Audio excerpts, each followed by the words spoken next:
নবীর উম্মত মুসলমানের ঈমানের হালাত এতটাই যে দুর্বল, সারা দিন রাত্র বয়ান করার পরও কেন ফলাফল এত শূন্য?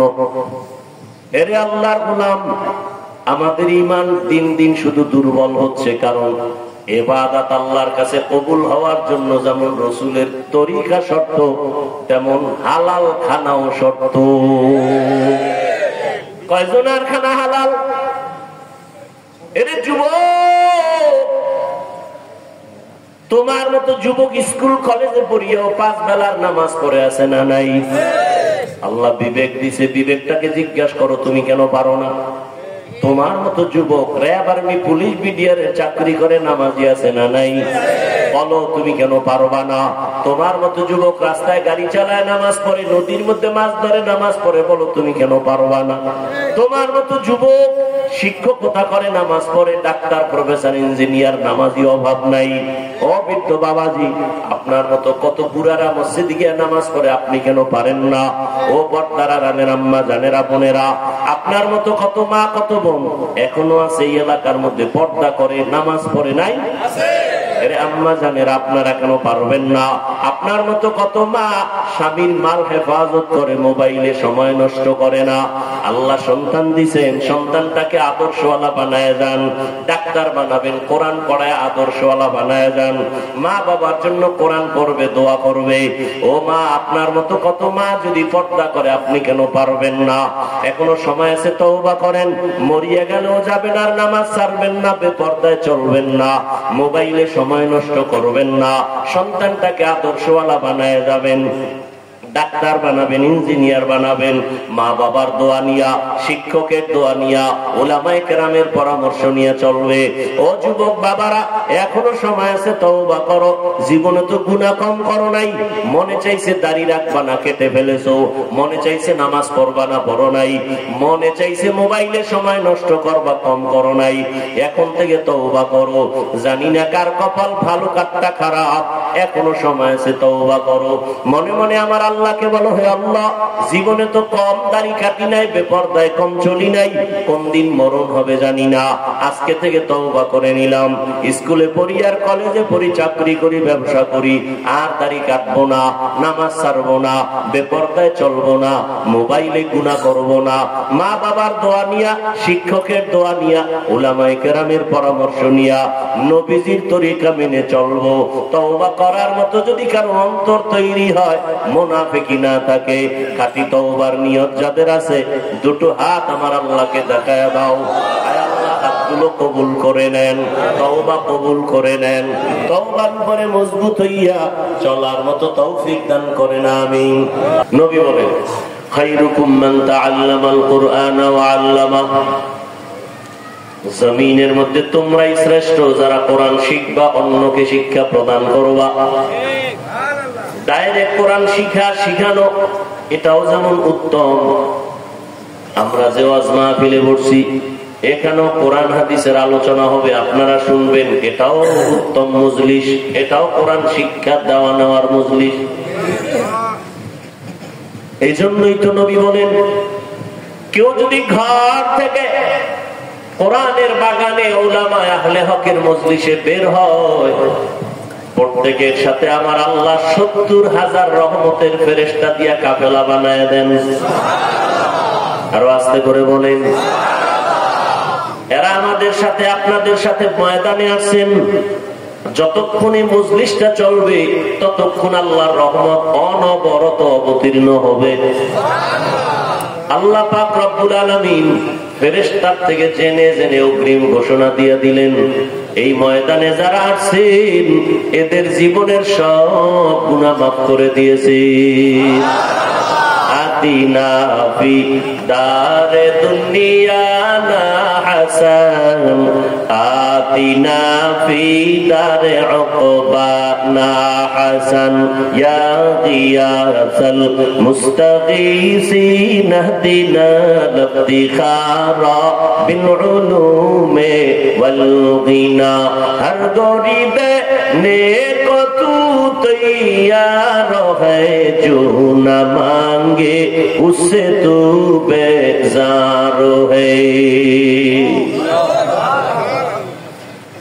মজলিস বড় দামি নবী বলেন এখানে বসে যদি ইসলামের একটা মাসআলা শিখো 100 রাকাত নফল নামাজের সওয়াব আল্লাহ দান করবেন এখানে বসে যদি কোরআন ও হাদিসের অনেকগুলো বিষয় শিখতে পারো রহমতের নবী বলেন 1000 রাকাত নফল নামাজের সওয়াব আল্লাহ দান করবেন এখান থেকে যদি কেউ তওবা করে গুনাহ থেকে বিদায় হয় আল্লাহর নবী বলেন রাজাআকা ইয়াউমিন ওয়ালাদাতহু উম্মুহু মায়ের গর্ভ থেকে বাচ্চা যেমন বের হয় নিষ্পাপ কোরআনের বাগান থেকে কান্নাওয়ালা তওবা করনেওয়ালা এভাবে নিষ্পাপ বেগুনাহ হয়ে বাড়ি যাবে আতিনা ফি দারে দুনিয়া না হাসান আতিনা ফি দারে উকবা না হাসান ইয়া গিয়াসাল মুস্তাগীসিন ইহদিনা লিফতিখারা বিল উলুমি ওয়াল গিনা নবীজির নামে দরুদ পড়লে সওয়াব না গুনাহ কম না বেশি একবার পড়ছেন সাল্লাল্লাহু আলাইহি ওয়াসাল্লাম একবার সাথে সাথে 3টা পুরস্কার আল্লাহ দিয়ে দেন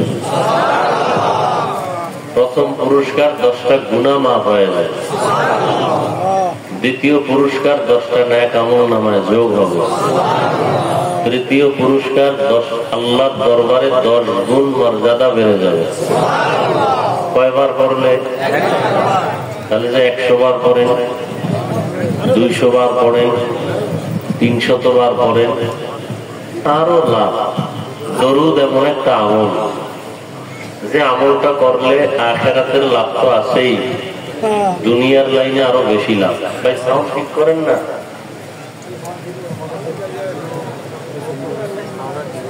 আরে এত কাছে বক্স দেয় নাকি নয়েজ আছে কেন ভলিউম দিলে নয়েজ আসবে কেন পিছন থেকে মাইক দেওয়া আছে স্টেজের দিকে পিছন থেকে বন্ধ করেন কোন দিকে দেওয়া নয়েজ আছে কেন ভলিউম দিলে এগুলো দূরে দিতেন ওই মাথায় দিকে দিতেন এত কাছে দিতেন কেন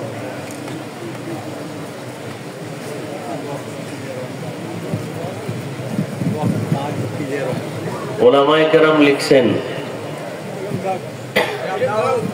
কমপক্ষে প্রতিদিন 300 বার দরুদ পড়া উচিত কতবার 300 বার কমপক্ষে বেশি পারলে তো আরো ভালো আপনার ব্যবসায় ঝামেলা চাকরির সমস্যা ঘরে অসুস্থ সবকিছুর মূল বরকতি আমল কি দরুদ শরীফ কয়শো বার শর্ত 2টা পড়তে হবে খুব নিরিবিলি বসে বসে খুব ধ্যানের সাথে পবিত্র অবস্থায় মোহাব্বত লাগায় দরুদ কেউ বাথরুমে গিয়ে শুরু করলে এটা সম্মান হলো নিরিবিল পরিবেশে নির্জন সময় হয়তো ঘুমের আগে না হয় ফজরের নামাজের পরে 300 বার দরুদ একটা তসবিহ হাতে নিয়ে কি হাতে নিয়ে আবার তসবি নিয়ে ভেজাল টাজাল আসেনি মোংলায় হ্যাঁ তসবি সুন্নত কি আবু হুরায়রা থেকে হাদিস বর্ণিত তসবির ব্যাপারে অতএব সব সমস্যার সমাধান এই জন্য শুধু কোরআন হাদিস না এই জন্য 4টা জিনিস দিছে ওলামায়ে কেরাম কয়টা? কোরআন, হাদিস, ইজমা, কিয়াস। অনেক সমস্যার সমাধান ডাইরেক্ট কোরআন থেকে পাওয়া যাবে না, হাদিস ধরতে হবে। অনেক ক্ষেত্রে হাদিসের সমাধান দ্বিমুখী হওয়ার কারণে ইজমা লাগবে, সাহাবায়ে কেরামদের ঐক্যমত। আবার সাহাবায়ে কেরামদের ঐক্যমতের ক্ষেত্রেও অনেক ক্ষেত্রে দ্বিমুখী কথা সমাধানের জন্য সর্বশেষ যেই দলিল, এটা হলো মুজতাহিদ ইমামগণের কিয়াস, আপনার কিয়াস না। কিয়াস মানে অনুমান করা, কোরআন হাদিস রিসার্চ করে করে একটা বিষয়ের উপরে সমাধান বের করা, কোরআন হাদিসের আলোকে মন গড়া না। এবং সেই অধিকার কার? মুজতাহিদ ইমাম। যেমন ইমাম বুখারী মুহাম্মদ ইবনে ইসমাঈল রাহমাতুল্লাহ আলাইহি মুজতাহিদ ইমাম, ইমাম আবু হানিফা রাহমাতুল্লাহ আলাইহি মুজতাহিদ ইমাম, ইমাম শাফিঈ রাহমাতুল্লাহ আলাইহি মুজতাহিদ ইমাম, ইমাম মালিক রাহমাতুল্লাহ আলাইহি মুজতাহিদ ইমাম, ইমাম আহমদ রাহমাতুল্লাহ আলাইহি মুজতাহিদ ইমাম, ইমাম আবু ইউসুফ রাহমাতুল্লাহ আলাইহি মুজতাহিদ ইমাম, ইমাম মুহাম্মদ রাহমাতুল্লাহ আলাইহি মুজতাহিদ ইমাম। এদের ফতোয়ার আলোকে পুরা বিশ্ব চলে, বর্তমান বিশ্ব এদের ফতোয়ার উপরে চলে।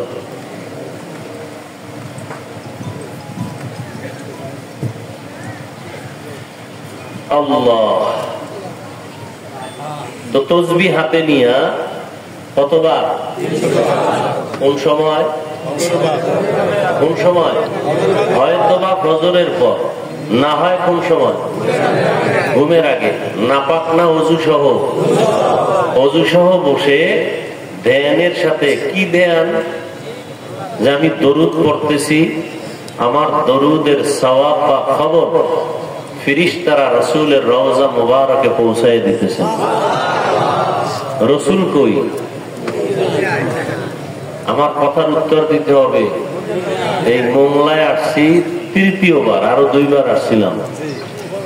খুব খেয়াল করবেন, উঠা বসা করলে আজকে মোনাজাত দিয়ে চলে যাব, যেহেতু কালকে জুমার প্যারা আছে মাথায়। অতএব আপনাদের ধৈর্যের উপরে আমি কথা বলবো, কথা বুঝতে হবে। চিল্লা চিল্লির কিছু না, আগে বুঝেন। বয়ান তো আপনারা সব জানেন, জানেন না? মিথ্যা বলা হারাম, গালি দেওয়া হারাম, নাচ দেখা হারাম, গান শোনা হারাম, সুদ খাওয়া হারাম, ঘুষ খাওয়া হারাম, বেপরদায় চলা হারাম, মা বাবার সাথে বেয়াদবি হারাম, আলেমদের সাথে বেয়াদবি হারাম, চুরি করা হারাম, ডাকাতি হারাম, মানুষ হত্যা হারাম, মানুষের ক্ষতি করা হারাম, জুলুম করা হারাম। এগুলি জানেন না? কেন বলেন আমরা না জেনে গুনাহ করি? সবই তো জানেন। গালি দেওয়া জানেন না? কেন বলেন না জেনে দিয়েছি? 5 ওয়াক্ত নামাজ পড়া ফরজ, রমজানে রোজা রাখা ফরজ, বছরে একবার ধনীরা যাকাত দিবে ফরজ, জীবনে একবার হজ করবে ধনী ফরজ, মা বাবার খেদমত করা ফরজ। এগুলি কি জানেন না? সবই জানেন, এখন শুধু আমলের পরিবেশ তৈরি করতে হবে। কি আমল? আমল জানা আছে কিন্তু আমলের দুর্বলতা। তো বুঝার চেষ্টা করবেন। কি বলতেছিলাম? দুরূদ শরীফ কোন সময় পড়বেন? 2 বার না, কয়বার? হয়তো ফজরের পর, না হয় ঘুমের আগে। ধ্যান কি? রসুল বলছিলাম কোথায়? মদিনায়। মরানা জিন্দা? কে আসতে বলেন কেন? ভেজাল আছে? সমস্ত নবীরা জিন্দা। সুবহানাল্লাহ আসতে বললেন কেন? সমস্ত নবীরা আসমানে না কবরে? রওজা মুবারকে সব নবীরা জিন্দা। কেমন জিন্দা? নবী বলেন আল আম্বিয়া ওয়া আহইয়াউন ফি কুবুরিহিম ইউসাল্লুন। সমস্ত আম্বিয়ায়ে কেরাম জিন্দা, তারা কবরে নামাজের হালাতে আছেন। কোরআন শরীফে আর এক আয়াতে আল্লাহ বলছেন, আল্লাহ এদেরকে রিজিক দেন কবরের ভেতর। কি দেয়? রুটি না ভাত? এইরকম প্রশ্ন করনেওয়ালা বেয়াদব এই জমিনে আছে। কেন তারা প্রশ্ন করে? তারা বলে নবীরা কবরে জিন্দা না মরা?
শুরু গেছে বন্ধ লাগবে না।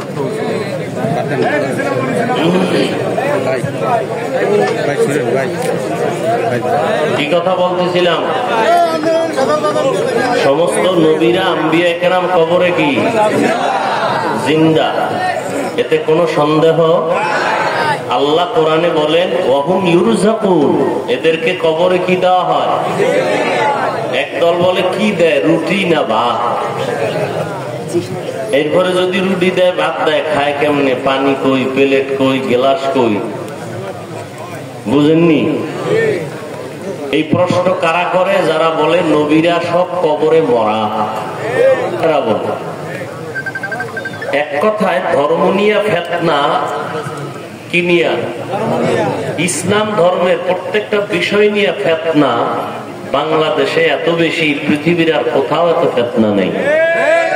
দেখেন সৌদি আরবের ভেতরে হাজি সাহেব যায়, সারা দুনিয়ার মানুষ যায়, বিভিন্ন লাইনের মানুষ, কিন্তু কেউ নামাজে হাত বুকে বাঁধে, কেউ নাভির নিচে, কেউ সাইডে দিয়েও খাড়ায় থাকে। কোন ঝগড়া আছে? সোনার বাংলায় কার বদ নজর লাগছে এত ঝগড়া? যে কোনো বিষয় হাঁটবেন সেদিকেই ঝামেলা। জানাজা পড়াবেন সেখানেও ইখতিলাফ, মতানৈক্য, সন্দেহ। জানাজা পড়াবে মানুষ, কবরের চিন্তায় নামাজে দাঁড়াবে, হ্যাঁ দাঁড়াইও টেনশন। পিছনে একদলে কয় আলহামদুলিল্লাহ পড়া লাগবে, কেউ কয় লাগবে না। সন্দেহ একটা ঢুকাই দিছে। এখন ওই সন্দেহের চিন্তা করবে না নামাজ পড়বে? প্রত্যেকটা ক্ষেত্রে সন্দেহ। বেঈমানদের একটা চক্রান্ত। মুসলমানদেরকে ওরা বিভিন্ন ভাবে দমিয়ে রাখার ষড়যন্ত্র করে।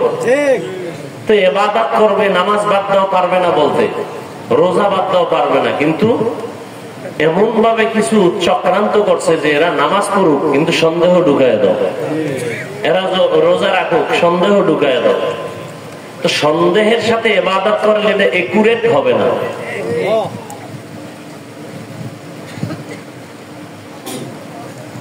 সমস্ত নবীরা জিন্দা এবং কিয়ামত পর্যন্ত নামাজের হালাতে কবরের মধ্যে বা রওজার মধ্যে আল্লাহ পাকের মারিফতের মজা নিতে থাকবেন। এই কথা যারা মানবে না তারা আহলে সুন্নাত ওয়াল জামাতের অন্তর্ভুক্ত হবে না। আহলে সুন্নাত ওয়াল জামাতের অন্তর্ভুক্ত যারা না, এরা মুসলমান, এরা মুমিন, কিন্তু এরা ৭২ দল জাহান্নামীদের অন্তর্ভুক্ত। টোটাল কয় দল হবে? ৭৩। এক দল জান্নাতি, বাকি ৭২ দল জাহান্নামী। এই ৭২ দল জাহান্নামীদের মধ্যে কোনো হিন্দু নাই, বৌদ্ধ নাই, ইহুদি নাই, খ্রিস্টান নাই, সব মুসলমান। সব কি মুসলমান। এক দল জান্নাতে যাবে, সেই দলটার পরিচয় কি? পরিচয় দুইটা, মা আনা আলাইহি ওয়া আসহাবি। নবী যদি বলতেন যে ৭৩ দলের মধ্যে এক দল জান্নাতে যাবে, তাদের পরিচয় আমি মুহাম্মদকে যারা মানবে তারা, নবী এতটুকু বললেও হতো। নবী এতটুকু বলেন নাই। নবী কি বলছেন? দুইটা আদর্শ নিয়ে যারা চলবে, আমি মুহাম্মদকেও মানবে, আমার হাতে গড়া সাহাবায়ে কেরামদের অনুসরণও যারা করবে এরা জান্নাতি। অতএব দুনিয়াতে যারা বলবে আমরা নবী মানি, সাহাবাদেরকে মানি না, এরা মুসলমান ঠিক, মুমিন ঠিক, আহলে সুন্নাত ওয়াল জামাত না, তাহলে তারা কোন দলের মধ্যে? এক দল না ৭২? আল্লাহ বুঝার তৌফিক দান করেন। এখন বলবেন সাহাবায়ে কেরামদের বিরুদ্ধে কে বলে? কে বলে আমার নাম বলার দরকার নাই। বাংলাদেশের মধ্যে এমনও টুপিওয়ালা আছেন যে বলে রসুলের সাহাবী ওমরে ফারুক ভণ্ড। নাউজুবিল্লাহর আওয়াজে বোঝা গেল ওই লাইনের কিছু আল্লাহর আশেকরাও এখানে আছে। ওমরে ফারুক ভণ্ড, আমার সামনে বলো দেখি সাহস আসেনি। ওমরে ফারুক রে যে ভণ্ড বলবে, আর 14 গোষ্ঠী ভণ্ড। আল্লাহ হেদায়েত দান করুন। আর একটা মাসআলা বলে যাই, অনেক শিক্ষিত মানুষ বেয়াদবি ক্ষমা চাইবে, খুব খেয়াল করবেন। আপনার স্বার্থ, দিনের স্বার্থে বলছে, আমার কোনো ব্যক্তিগত স্বার্থ নাই, আর আমার কোনো ব্যক্তিগত কোনো দলও নাই, অতএব টেনশনের কিছু নেই। যা বলবো মদিনার মহব্বত নিয়ে বলবো, আখিরাতের দিকে তাকায়। খুব খেয়াল করবেন। গীবত করা হালাল না হারাম? সবাই জানে, শুধু আমরা হুজুরেরা জানি না। কি গীবত করা হারাম এটা আপনারা জানেন তো? কারা জানে না? আমরা হুজুরেরা একটু কম জানি। হ্যাঁ,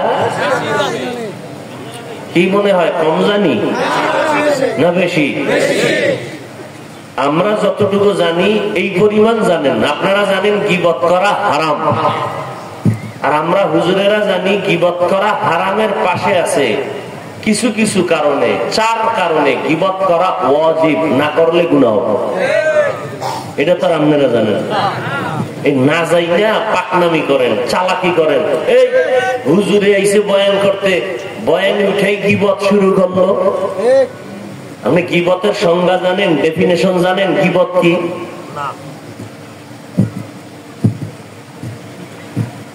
গীবত করা হারাম, মারাত্মক গুনাহ, জিনার থেকেও বেশি। 4 কারণে গীবত করা ওয়াজিব, গীবত করতে হবে, না করলে গুনাহ হবে। কয় কারণে? এখন কিছু পণ্ডিতরা আবার মনে মনে কইবে দলিল। কি দলিল? কয়টা কইছি? কোরআন, হাদিস, ইজমা। আচ্ছা, কোরআন থেকেই নাও। ওয়াইলুল লিকুল্লি হুমাযাতিল লুমাযাহ আল্লাযী জামা'a মালান ওয়া 'আদ্দাদা ইয়াহসাবু আন্না মালাহু আখলাদা কাল্লা লা ইউনবাযান্না ফিল হুতামাহ ওয়া মা আদরাকা মাল হুতামাহ। আসেনি?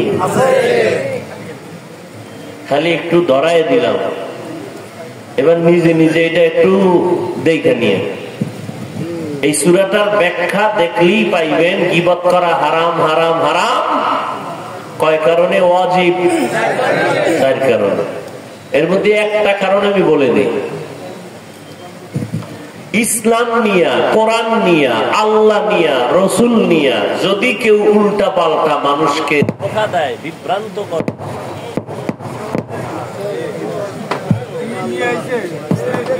কেউ যদি মানুষকে ধোঁকা দেয়, বিভ্রান্ত করে, কি নিয়া? কোরআন নিয়া, আল্লাহ নিয়া, রসুল নিয়া, তখন উলামায়ে আহলে হক, ওলামা দুই দল। কয় দল? বাংলাদেশের রাজনীতিতে বহু ওলামা। আওয়ামী লীগে আছে ওলামা লীগ, বিএনপিতে আছে ওলামা, এরপরে আরো কত পার্টি আছে না, ওই ওলামা না। রসুলের দৃষ্টিতে ওলামা কয় দল? কথা কয় না। দলিল قال رسول الله صلى الله عليه وآله وسلم إن شر الشر شرار العلماء وإن خير الخير خيار العلماء أو كما قال النبي عليه الصلاة والسلام। রহমতের নবী বলেন, জমিনের মধ্যে সব থেকে ভালো, এর উপরে আর ভালো নাই, তা হবে একদল উলামা।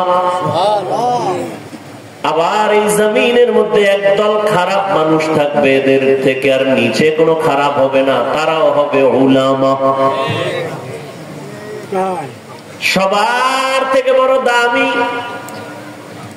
সারা দুনিয়ার ভেতরে উলামা। এটা বুঝে আসছে, এটা মেনে নিতে পারলাম, কিন্তু সবার থেকে খারাপ তো গাঁজাখোর হবে, মদখোর হবে, বেশ্যা হবে। কিন্তু নবী সব বাদ দিয়া কেন বললেন সব থেকে খারাপ হবে জমিনে একদল উলামা? নবী কথা বললেন কেন? এক মিনিটে তার জবাব। এই স্টেজে দাঁড়াইয়া প্যান্ট শার্ট টাই লাগাইয়া 15 জন মানুষ যদি মাথায় কোরআন নিয়ে কসম খায়া বলে কালকে বৃষ্টি হবে, কালকে গজব আসতেছে মংলার ভেতরে, কথার কথা, জন টুপিওয়ালা তার থেকে বেশি করতে পারে। এই জন্য টুপিওয়ালা সব থেকে খারাপ। ভালোর ভালো টুপিওয়ালা আলেম, খারাপের থেকেও চূড়ান্ত খারাপ আলেম। এই জন্য বুঝার চেষ্টা করি, উলামায়ে আহলে হক এদের উপরে দায়িত্ব ইসলাম নিয়ে যারা উল্টা পাল্টা জনগণের ভেজালে ফেলাবে, আহলে হক ওলামার দায়িত্ব তাদের নাম ঠিকানা শুদ্ধা মানুষের সামনে পেশ করিয়া সতর্ক করা, অমুক আলেম ভণ্ড, অমুক পীর ভণ্ড, ওখানে যাবেন না।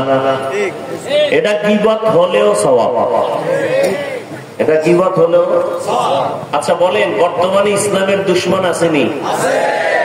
রসুলের যুগে একটু কম ছিল, হ্যাঁ? সাহাবায়ে কেরামের যুগে ছিল, সত্য কথা স্বীকার করেন, ছিল। দুর্বল না কঠিন? নবীজি শত্রুদের মোকাবেলা করছেন, বলেন? সাহাবায়ে কেরাম করছেন। ওই বেঈমান রসুলের দুশমন, ইসলামের দুশমনদের ব্যাপারে রসুল সবাইকে সজাগ করছেন, হ্যাঁ? তাহলে এটা কি বলবেন? রসুলের মধ্যে হিংসা ছিল? হ্যাঁ, একজনের বিরুদ্ধে বলার নাম হিংসা? আন্দাজি ঢিল মারেন যে ওনার মধ্যে বড় হিংসা। ইসলামের 12টা বাজায় দিবে আর তাদের বিরুদ্ধে কথা বললে মনে করেন হিংসা না? এই ঈমান আর মুসলমানি। ভণ্ডদের বিরুদ্ধে কথা বলা হিংসা নয়, এটা ঈমান। বাতিলের বিরুদ্ধে জনগণের সামনে কথা বলা এটা ঈমান। কিসের হিংসা? কে তোমাকে শিক্ষা দিয়েছে হিংসা? লোকমা দিও, বেদবি করো না। কি দিবে? লোকমা। ইমাম সাহেব নামাজে দাঁড়াইছে, ভুল হইতে পারেনি, ভুল হইলে কি করবেন? লোকমা দিবেন, কিন্তু বেদবি করা যাবে? লোকমার সিস্টেম আসেনি? কি ইমামের কলারটা ধরে একটা টান মারবেন পিছনে যে আপনি অযোগ্য? এটা লোকমা না বেদবি? খুব কঠিন কথা, কিন্তু লোকমা দিবেন, বেয়াদবি করা যাবে না। খবরদার। ইমাম সাহেব মাগরিবের নামাজে দাঁড়াইছে, কানের মধ্যে বক্স লাগাইয়া মাইকে তেলাওয়াত করতেছে, তো মসজিদের পাশে চায়ের দোকান আছে, আছে না নাই? ওখানে বহু বেনামাজি বয়ে বয়ে চা টানে, ডান হাতে বিড়ি টানে। ওগো নামাজ লাগে না, নামাজ না পড়লেও এদের দিল পরিষ্কার। ইমাম সাহেব যখন আলহামদু শুরু করছে, আলহামদুর মধ্যেই ভুল শুরু হয়ে গেছে। এটা হতেই পারে, ভুল হতে পারে না, ভুল করিয়েই ফেলছে। সাউন্ড বক্সের আওয়াজ চায়ের দোকানওয়ালারাও কি শুনেই একটা কান সজাগ করছে। ইমাম সাহেব কি বললো, আয়াত তো একটা ফালাই গেছে। হায় হায়, তো কি করার, লোকমা দে। একটা চায়ের কাপ ফালায় জানালা দিয়ে তাকায় লোকমা দিতে গেছে ইমাম সাহেব, কামটা কিন্তু ঠিক হয় নাই। কি দিছে এটা, লোকমা না বেয়াদবি? হ্যাঁ, লোকমা দিবেন, বেয়াদবি করবেন না, সাবধান। বহু বেয়াদব কিন্তু এখন বাড়িঘর ছাড়া। যারা এখনো বেয়াদবি করার স্বপ্ন দেখো, গাঠি রেডি রাখ, তোরও পালাইতে হইবে। আলেমদের সাথে বেয়াদবি করবি, ওর নাম লিস্টি আমাদের কাছে পাঠিয়ে দিবেন। এই জালেমের বিরুদ্ধে নতুন করে আবার এই দেশে আন্দোলন হবে। সমস্যা তো ঘটাইছেন আপনারা। শিয়ালের হাতে দিচ্ছেন মুরগি আমানত, কার কাছে? কইছেন 3 দিন আমানত। শিয়াল পন্ডিতকে মা হোসাই দোয়া হোসাই, এটা আমার পেটে গিয়ে কিমা হয়ে গেছে, এটার ফেরত দেওয়া, শিয়ালের হাতে মুরগি দেওয়া, আমানত দেওয়া, এটা যেমন বোকামি, ঠিক মাদ্রাসা মসজিদ আর ধর্মের চাবি সুদখোর ঘুষখোর বেনামাজির হাতে দেওয়াও তেমন বোকামি। সুদখোর ঘুষখোর বেনামাজির হাতে মাদ্রাসা মসজিদ আর ধর্মের চাবি দিছে কে? জিবরাইল। ফেরেশতারা কারা দিছে? আমরা কইতে কষ্ট লাগে না? ভোটের আগের রাত্রে টাকা খাইছেন, তখন কষ্ট লাগে না? ভোটের আগের রাত্রে যারা টাকা খাইছো, তোমরা বাথরুমে গিয়ে 10 গ্রাম পায়খানা খাইও, খাইয়া মংলা বাজারে যাইয়া হালাল সাবান দিয়া কুলি কইরো, বন্ধ থাকবে না। আর যারা টাকা খাইছো, জাহান্নামের আগুন ছাড়া গন্ধ যাবে না। এই নি মুসলমানি, এই সততা, এই জাতিরে আল্লাহ ফিরাইবে না কি করবে? এই যে এখানে এত মানুষ, অনেক আশেক বসা আছে এখানে, ফজর করে নাই, আজকে জোহর করে নাই, আসর করে নাই, মাগরিব করে নাই, এরাও বড়, এরপরও এক ইমান ঠিক। এই মুসলমান, আল্লাহ হেদায়েত দান করুন। আমার এমনি কণ্ঠ ঠান্ডা লাগছে, এদিকে গলা বসা, ঘাম, কঠিন গরম, এর মধ্যে সাউন্ড যদি হয় এরকম, কি করি আর? তকদির। আল্লাহ সবাইকে মাফ করে দেন। আপনারা রাগ করতেছেন? বয়ান যে করে বক্তারা, কিছু কিছু কথা ছোট ছোট মনে রেখেন।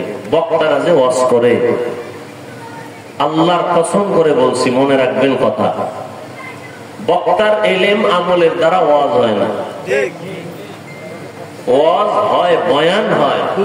বয়ানের মতো বয়ান হতে হলে 2 জিনিস লাগে, আল্লাহর রহমত আর প্যান্ডেলের শ্রোতাদের কলিজা ভরা মহব্বত। এই দুইটা যখন এক হবে, তখন বয়ান হবে, ওয়াজ হবে, তখন ময়দানে অপারেশন সাকসেস হবে। হসপিটালে অপারেশন হয় দেহের, কোরআনের বাগানে অপারেশন হয় রুহের। ওখানে অপারেশন সাকসেস, রোগী কাঁদতেছে। ময়দানে অপারেশন যার সাকসেস, তার চোখে পানি চলে আসে। এটা কোন থানা?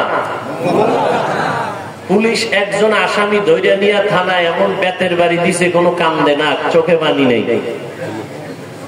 আর ওয়াজের প্যান্ডেলে আল্লাহর প্রিয় বান্দা ওয়াজ করতেছেন, 200 হাত দূরে বসে মানুষ কাঁদতেছে, ওরে মারলো কে? অপারেশন চলে, অপারেশন।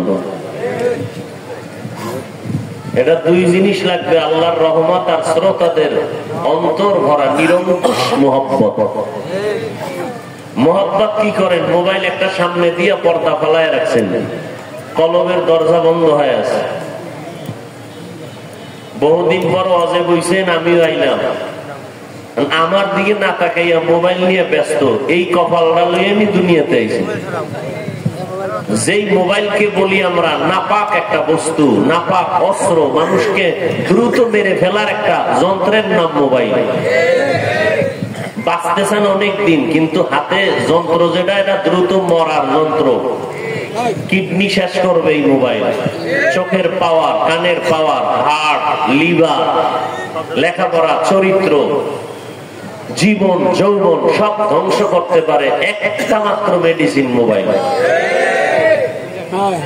মানুষ বলে অকাল মরণ। এই মোবাইলওয়ালা যারা মোবাইলের মুরিদ, মা ছাড়বে, বাপ ছাড়বে, ভাই বোন সব ছাড়বে, মোবাইল ছাড়বে না। সারা রাত মোবাইলে জেনা জেনা, ঘরে ঘরে জেনা, চোখের জেনা, কানের জেনা, জবানের জেনা, অন্তরের জেনা, সারা রাত।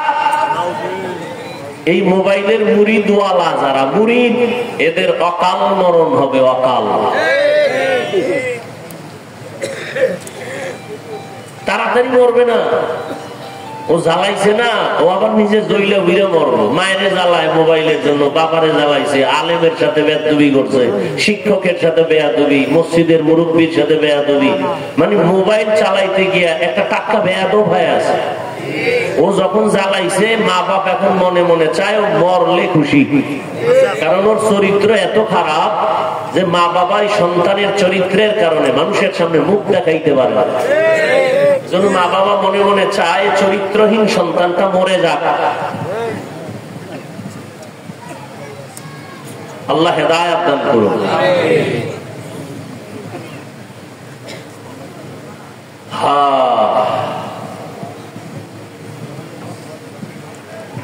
আমি আপনাদের সামনে আলোচনা করার নিয়তে কোরআনে হাকিমের আর রহমান সূরা থেকে 2-3 টুকরা আয়াত পড়েছি। নবীজির হাদিস থেকে 1 টুকরো হাদিস পড়েছি। আল্লাহ তৌফিক দিলে আপনারা দোয়া করলে, ধৈর্যের সাথে বসলে আয়াত ও হাদিসের আলোকে আমি কিছু কথা বলার নিয়ত করেছি। সহি নিয়তে, সহি তরিকায়, সহি কিছু কথা আমাকে বলার মতো, আপনাদেরকে শুনবার মতো দয়াময় আল্লাহ তৌফিক দান করেন।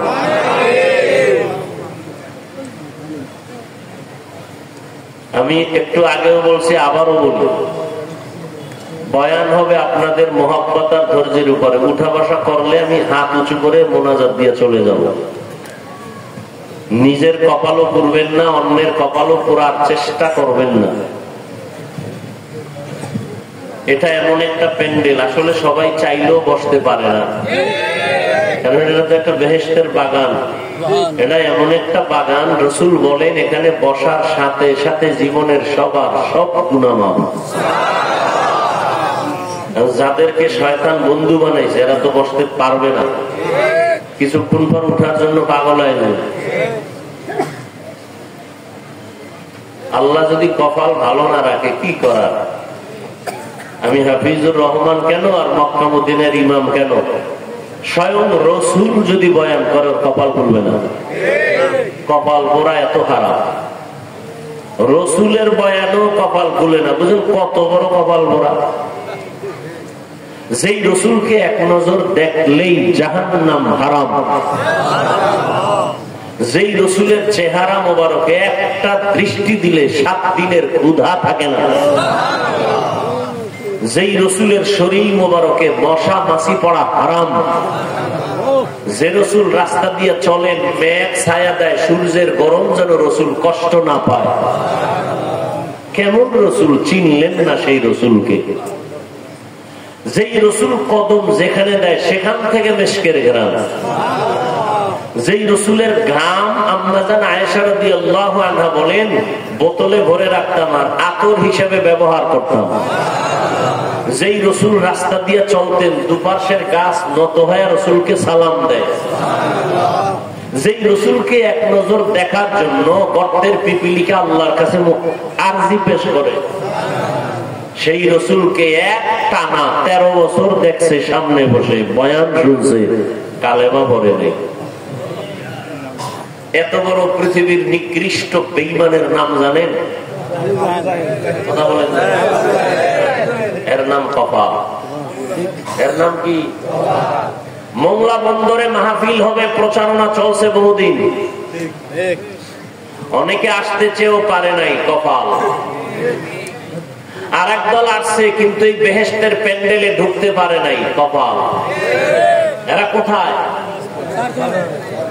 সব মহিলা প্যান্ডেল তাওয়াফ করে, দোকানে ঘুরে আর তাজা তাজা কবিরা গুনাহ করে। বাড়ির থেকে বলে আসছে ওয়াজে যাই, কপাল খারাপ, প্যান্ডেল বেহেশতের বাগানে ঢুকতে পারে না। আর একদল ঢুকছে কিন্তু ওই যে একটু আগে বলছি মোবাইলের পর্দা দিয়ে কলবের দরজা বন্ধ রাখছে, এদের কপালটাও খারাপ। বলে গেলাম লিখে রাখো, গাঞ্জা খাইয়া প্যান্ডেলে বসি নাই, মানো আর না মানো, কথাগুলো মনে রাখো। 13 বছর রসুলকে দেখে বয়ান শুনে কালেমা, এর নাম কপাল। আর অন্যদিকে 27 বছরের যুবক, কয় বছর? তরবারি নিয়ে দৌড়ায় রসুলকে জবাই করবে, দৌড়াচ্ছে তরবারি নিয়ে, রসুলকে দেখেই তরবারি ফালায়, নবী বেয়াদবি মাফ করেন, কালেমা পড়ায় দেন। এর নাম কপাল। এই কপালওয়ালা কে? কে? 13 বছর বয়ান শুনেও কালেমা পড়ে না, আবু জাহাল। আর রসুলকে জবাই করতে আইসাও কালেমা পড়ে, এর নাম কপাল। মান ইয়াহদিল্লাহু ফাহুয়াল মুহতাদ ওয়া মান ইউদ্লিল ফালান তাজিদা লাহু ওয়ালিয়াম মুরশিদা।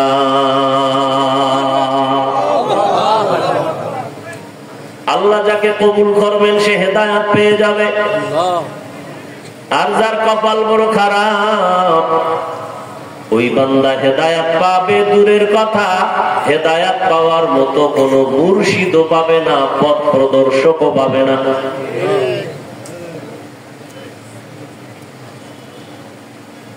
আল্লাহ ময়দানকে কবুল করেন, মাদ্রাসা কবুল করেন, পুরা এলাকাকে আল্লাহ কবুল করেন।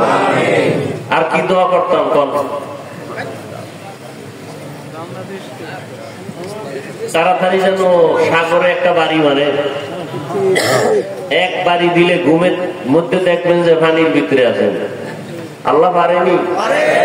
বাংলাদেশে একটা জেলার নাম শরীয়তপুর, আসেনি? শরীয়তপুরের মধ্যে একটা থানা আছে নড়িয়া। কি থানা? খবর নাই তো। অল্প কয়েক বছর হবে না বেশি, ঘুমের মধ্যে নড়িয়ার অংশ মাটির পানির তলে চলে গেল।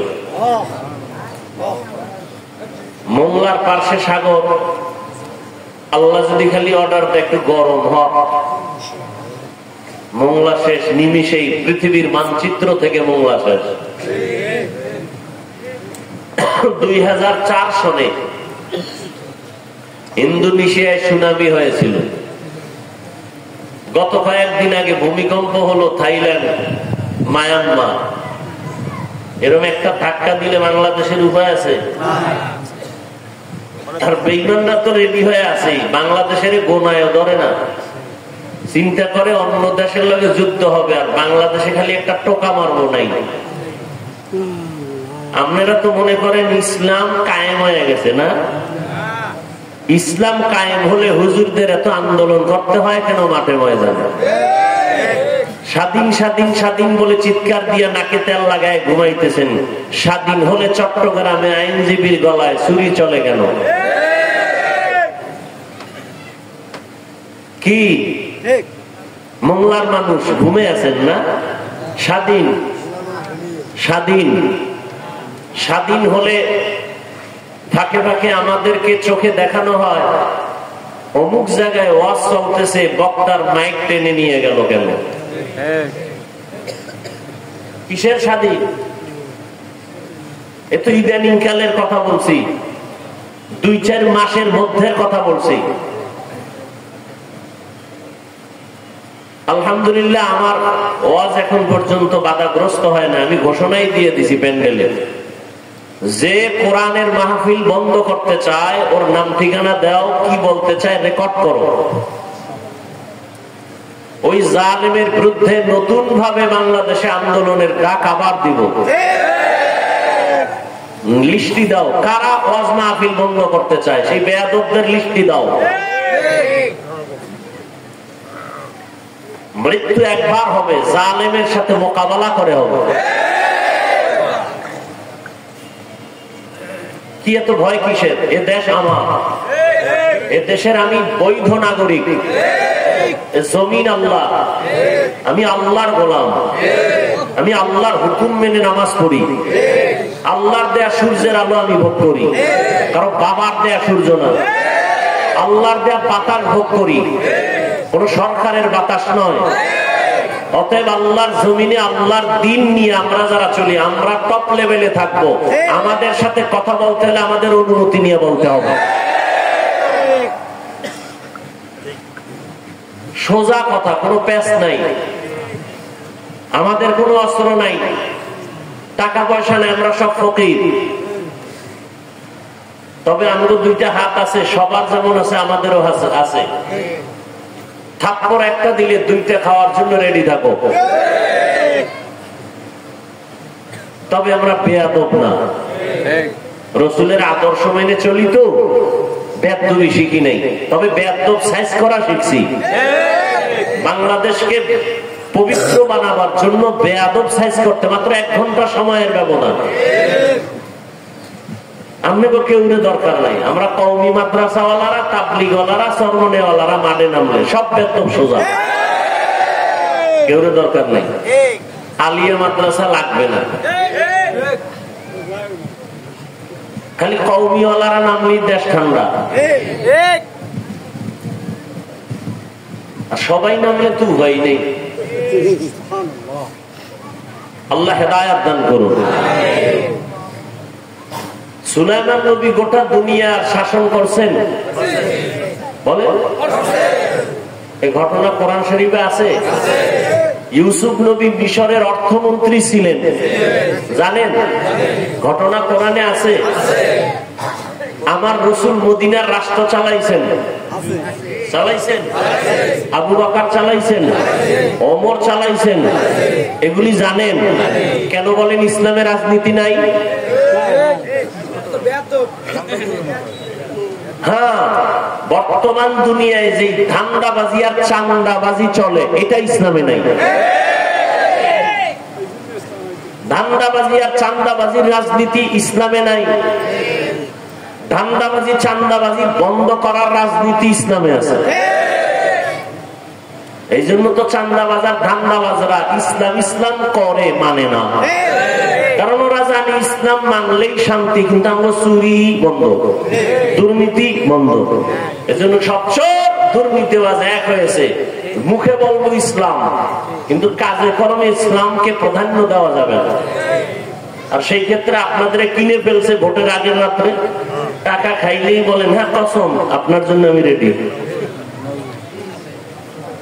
এজন্য আমি মাঝে মাঝে বলি, পিসাবের মুরিদ পাগড়ি মাথায় দেন, তাবলিগে যান, হজে যান, আপনার ইমানের পার্সেন্ট কত মাইয়া বলা বিয়ার সময় টের পাওয়া যায়।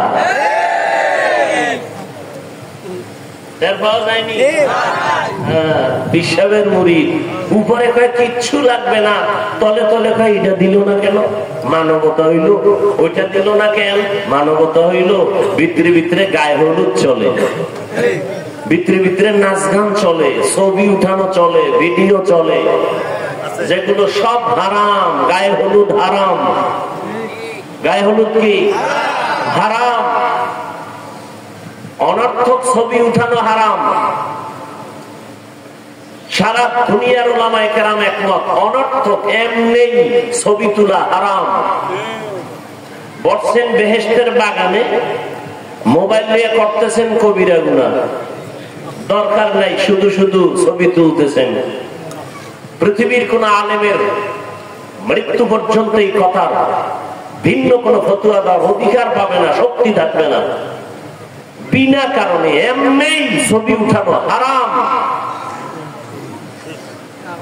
অতি চালাক কিছু বাঙালি আছে না? আসেনি? এরা শুধু চালাক না অতি চালাক? চালাক ভালো, অতি চালাক ভালো না। অতি চালাকের আর এক নাম বেয়াদব। অতি চালাকরা কি করবে? হুজুরের আটকাইতে হইব। কেমনে আটকাইব? বলবে হুজুর আপনার ফতোয়া মানলাম, এই ক্যামেরাওয়ালারা কেন এগুলো কিছু কর না কেন? অতি চালাক। মাদ্রাসায় 1 টাকাও দিবে না, হিসাব চায়।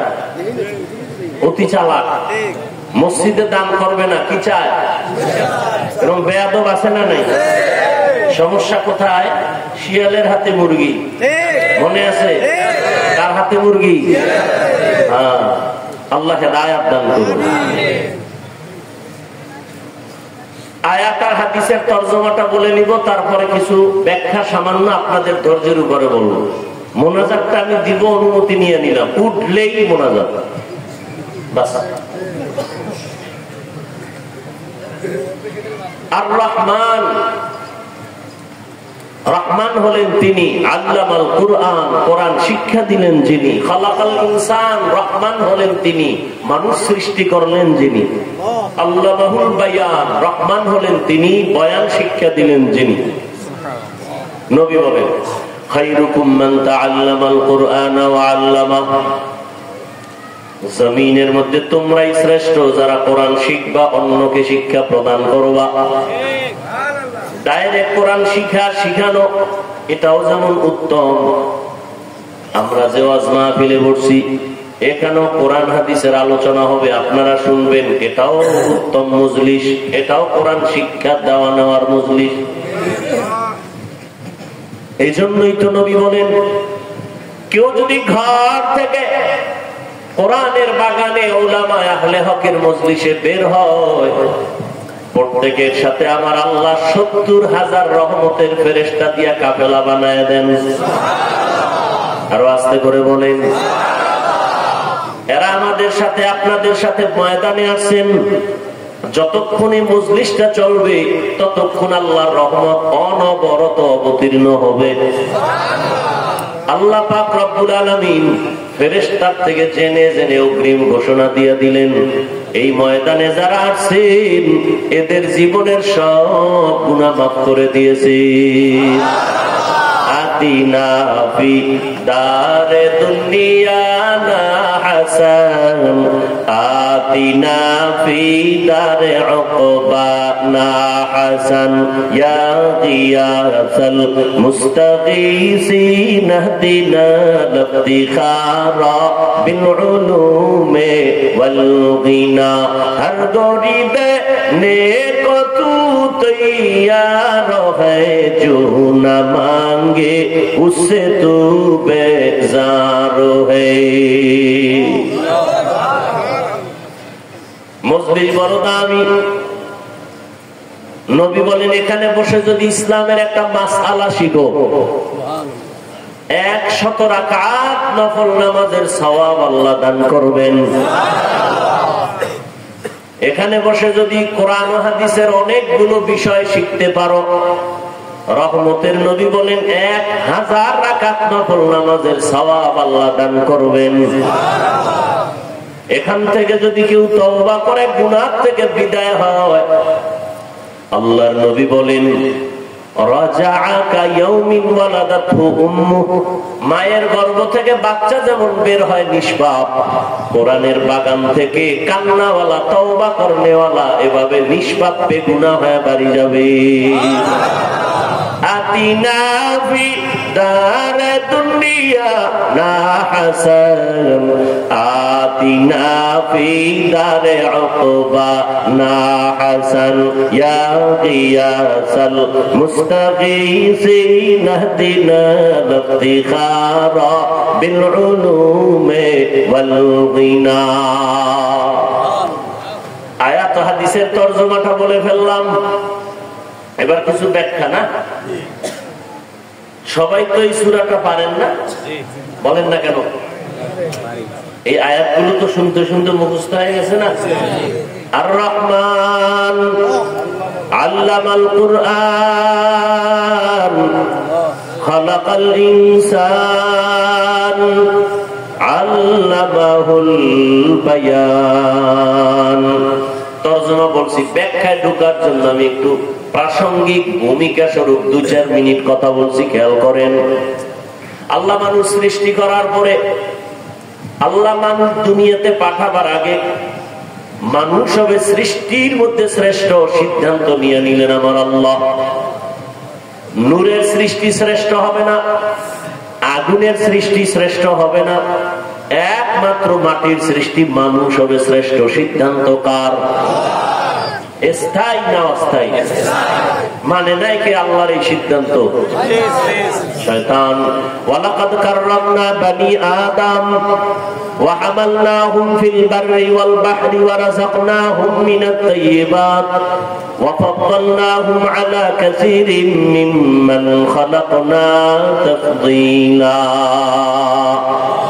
বনি আদম বড় দামি, আল্লাহ এদের জন্য জমিনে চলার মতো ব্যবস্থা করেছেন এবং পানির মধ্যে চলার মতো আয়োজন আল্লাহ করেছেন। এক দেশ থেকে ভিন্ন দেশে পানির উপর দিয়ে চলে যাও, যেই লোহা পানির মধ্যে ফেললে ডুবে যায়, মানুষের মেধা দিয়া সেই লোহা দিয়া বড় বড় স্টিমার বানাইয়া এক দেশ থেকে অন্য দেশে যায়। আমেরিকা থেকে, ওই জাপান থেকে শিপগুলো মোংলা বন্দরে এসে দাঁড়ায়। কাদের কুদরত দারি বরকামাল আনতা রব্বি আনতা হাসবি যুল জালাল তুহি কাদের জলিলুল্লাহ জাহাদার বহর হালে তুহি মেরা নেগাহদার। চলার মতো উত্তম ব্যবস্থা কে করেছেন? এই ব্যবস্থা জিনের জন্য নাই, ফেরেশতার জন্য নাই, দুনিয়ার কোন প্রাণীর জন্য নাই, একমাত্র মানুষের জন্য। মানুষ এমন একটা প্রাণী, হাওয়ার উপরে চলে বহাল তবিয়তে, পানির মধ্যে চলে বহাল তবিয়তে, বান্দার স্থলে চলে বহাল তবিয়তে, কোনো মেধাও নষ্ট নাই, মাথাও ঘুরায় না, হাওয়ার মধ্যে চলে, পানির ভেতরে চলে, উপরে চলে, নিচ দিয়েও চলে। এই রকম শক্তি এককভাবে আর কোন প্রাণীর নাই। মাছ আছে, মা পানির ভেতরে বড় আরাম, উপরে উঠাইলি হায়াত শেষ। কি সুন্দরবন জঙ্গলে অনেক প্রাণী আছে, পানির মধ্যে ফালায় দিলে হায়াত শেষ, ঠিক নেই? মানুষ এমন একটা প্রাণী, আমার আল্লাহ এদের জন্য সর্ব জায়গায় সম্মানের ব্যবস্থা করেছেন। যে বাঘ দেখলে মানুষ ভয় পায়, কিন্তু এমনও মানুষ এই জমিনে আছে যাদেরকে দেখলে বাঘ ভয় পায়, আছে না নাই? বন্দা মানো তু মুর্দা বাহক জিন্দা। আমনে সাপের ভয় পান, আর কিছু বান্দা জমিনে আছে সাপেদের ভয় পায়। কঠিন কথা না? এ বুঝার মেধাও তো নেই, বিরোধিতা করার মেধা আছে, বিরোধিতা করার মেধা আছে, বুঝার মেধা নেই। উজানির কারি ইব্রাহিম রাহমাতুল্লাহ আলাইহি চাঁদপুর জেলা কচুয়া থানা, হিন্দুদের বিশাল মালিকানার জমিন জঙ্গল সাফ করার জন্য ঢুকলেন। গিয়ে দেখে একটা গম্বুজের ভেতরে বাঘ তার বাচ্চাকে দুধ পান করায়। কারি ইব্রাহিম কয়, রে বাঘ, বনিয়া তোমারছে, তুমি তোমার গন্তব্যে যাও। বলতে দেরি, বাঘ তার বাচ্চাটা কাঁধে নিয়ে কুমিল্লা জেলার পাশে একটা লালমাই থানা আছে। কি মাই? লালমাই থানায় পাহাড় আছে। বাঘ তার বাচ্চা নিয়ে পাহাড়ে রওনা। এখন তুমি বয়ে বয়ে এটা কেমনে সম্ভব, কেমনে সম্ভব বলবেনি? এবার আমারে জবাব দাও। পৃথিবীতে শ্রেষ্ঠ বুদ্ধির গাইড কোরআন, আর কোরআন যাদের সিনে আছে তারা পৃথিবীর শ্রেষ্ঠ বুদ্ধিজীবী। আর আমগো বুদ্ধিজীবী এটি সব যত বড় ভিআইপি তত বড় মদখোর, যত বড় ভিআইপি তত বড় সুদখোর, ঠিক নেই? এরা বুদ্ধি আর কথা বল না কেন? জিবি কত 4 না 2 না 8 জিবি? একটা ছিল, এটা হ্যাং হয়ে গেছে। মদ পান করলেই জিবি হ্যাঁ, বউরে মা কয়, ঠিক নেই? এরা বুদ্ধিজীবী, পৃথিবীর শ্রেষ্ঠ বুদ্ধিজীবী কোরআনওয়ালা উলামায়ে কেরাম। কারি ইব্রাহিমের কথা পাক শুনে না তুমি আশ্চর্য হইছো? আমাকে জবাব দাও। আপনাদের মোংলাই অঞ্চলের ভেতরে চাষাবাদ হয়নি? গরু দিয়া চাষ করেনি? হাল চাষ করে? যারা গরু দিয়া হাল চাষ করে ওই লোকগুলো IA pass, BA pass, matric pass, কি পাস? সমাজের থার্ড ক্লাসের মানুষ খুব বুঝেন, বলছি না কিছু কথা বুঝা না। সমাজের থার্ড ক্লাসের মানুষ কৃষক, কলম দিয়ে দস্তখত দিতে পারে না। এই মানুষটা যখন গরু দিয়ে চাষাবাদ করে, গরুটারে যখন কয় দাঁড়া, গরু দাঁড়ায়নি, মানে না, না মানে সত্য কথাটা স্বীকার করে। গরুটারে যদি বলে ডানে যা, যায়নি। গরুকে যদি বলে বামে যাও, যায়নি। একটা থার্ড ক্লাসের মানুষ চাষি ব্যক্তির কথা যদি গরু শুনে, আল্লাহর প্রিয় তাকওয়াওয়ালা বান্দার কথা সে কেন পাক শুনবে না? এটা বুঝার মেধা নাই, বিরোধিতা করার মেধা আছে। ওর জিবি হ্যাং হয়ে গেছে। আল্লাহ হেদায়েত দান করুন। 500 হাঁস মাঠে দৌড়াইতেছে, পানির মধ্যে খাইতেছে। সন্ধ্যাবেলা মালিক যখন তার ইশারায় ডাক দিছে, আইসিনি? আপনি ডাকলে আইবে? হ্যাঁ, মাস্তানি শেষ। তাহলে আপনার সে বড় পাওয়ার লয়ে বউ রয়েছে তো ম্যাডাম, 500 হাঁসের ডাক দিলি হাজির, ঠিক নেই? বাড়ির মধ্যে সারা মুরগি ঘুরে আর খায়, আপনি ডাকবেন সন্ধ্যাবেলা আয়, আপনার ডাকে জীবনে আসবে না। মালিক যখন ডাক দিবে, যে যেখানে থাক, আওয়াজ পাইছে মুরগি সব হাজির। খোয়ারের মধ্যে ঢুকে গেছে, ফজরের নামাজটা পড়া, এবার আপনি যদি কোন আদার খানা দিবেন, ডাক দেন, ওই মুরগি যেখানে রাখে ওর দরজা খুলে দিয়ে যদি আপনি ডাকেন, খাওয়ান লয়ে আইব? খাওয়ান লাগবে না, আপনার ম্যাডাম আসতেছে দেখে ভিতরে বইয়া সিগন্যাল দেওয়া শুরু করবে যে আমরা কিন্তু চিনা ফেলাইছি, তাড়াতাড়ি খাওয়ান দাও। ওই যে কথা আমার শুরুর থেকে, কপাল যদি ঘুরে যায়, রসুলের বয়ানও কাজ হয় না। যেটির কপাল নষ্ট, এরা শুধু আলেমদের পিছে লাগবে। যারা আলেমদের বিরোধিতায় পিছনে লাগে, এটাই প্রথম প্রমাণ ওর কপাল খারাপ, ওর উপরে আল্লাহর লানত। আল্লাহ হেদায়েত দান করুন। মানুষ আল্লাহ সৃষ্টি করার পরে মানুষ যেন দুনিয়াতে এসে তার সম্মানটাকে ধরে রাখতে পারে, এই জন্য ব্যবস্থা দিলেন দুইটা। বলেন কয়টা? একটা ব্যবস্থার নাম রিজালুল্লাহ, আর একটা ব্যবস্থার নাম কিতাবুল্লাহ। রিজালুল্লাহ মানে আল্লাহর প্রতিনিধি, আল্লাহর সিলেকশন করা ব্যক্তি। আর কিতাবুল্লাহ মানে আল্লাহর দেওয়া কিতাব। জমিনের মধ্যে আল্লাহ যত ব্যক্তি দিলেন, এর মধ্যে শ্রেষ্ঠ ব্যক্তি রাহমাতুল লিল আলামিন। আল্লাহ যত কিতাব দিলেন, শ্রেষ্ঠ কিতাব হলো কোরআনুল কারীম। দুটোটা আছে মক্কা নগরীতে, এজন্য মক্কার দাম বেড়ে গেল, ঠিক নেই? এই জিনিস আসছে, আমার মধ্যে দাম বেড়ে গেল। এই আল্লাহর দেওয়া সম্মানের বস্তু কোরআন। আপনাদের মোংলায় বিল্ডিং আছে অনেক, একটা বিল্ডিং এর কোনো দাম নাই। আল্লাহর কোরআন যেই ঘরটায় পড়াই, টিনের ঘরের যেই মূল্য, ঠিক নেই? সোফা দিয়ে বানাইছেন সুন্দরবনের 12 দামি দামি কাঠ দিয়ে সোফা বানাইছেন, লক্ষ লক্ষ টাকা দাম। কিন্তু এর থেকে নরমাল কাঠ দিয়ে কোরআনের রেহাল বানাইছে, ওই সোফার থেকে দাম বেড়ে গেছে। জামার কাপড় 600-700 টাকা গজ, কিন্তু সামান্য কাপড় টেইলার ফালায় দেয়, ওটা দিয়ে কোরআনের গিলাপ লাগায় দিছে, দাম বেড়ে গেছে। মানুষের কাছে কোরআন আছে দাম। এজন্য 1500 বছর আগে রহমতের নবী বিদায় বেলা চ্যালেঞ্জ দিয়ে গেছেন, দুইটা জিনিস রেখে গেলাম, এই দুই জিনিস যদি আঁকড়াইয়া ধরো ঈমানও যাবে না, সম্মানও যাবে না। এক নম্বরে কোরআন, দ্বিতীয় হলো রাসূলের সুন্নতের আদর্শ। আল্লাহর জাতের কসম, ১৫০০ বছর পরে এখনো যাদের কাছে কোরআন আছে, রাসূলের সুন্নত আছে, এদের মতো সম্মানে দুনিয়াতে আজও কেউ নাই। চেয়ারম্যানের চেয়ারের মেয়াদ শেষ, এমপি সাহেবের চেয়ারের মেয়াদ শেষ, কোরআনওয়ালা আমরা যারা এই চেয়ারটায় বসছি, এই চেয়ারের তো কোনো মেয়াদই নাই, আবার শেষ কিসের? ঠিক নেই।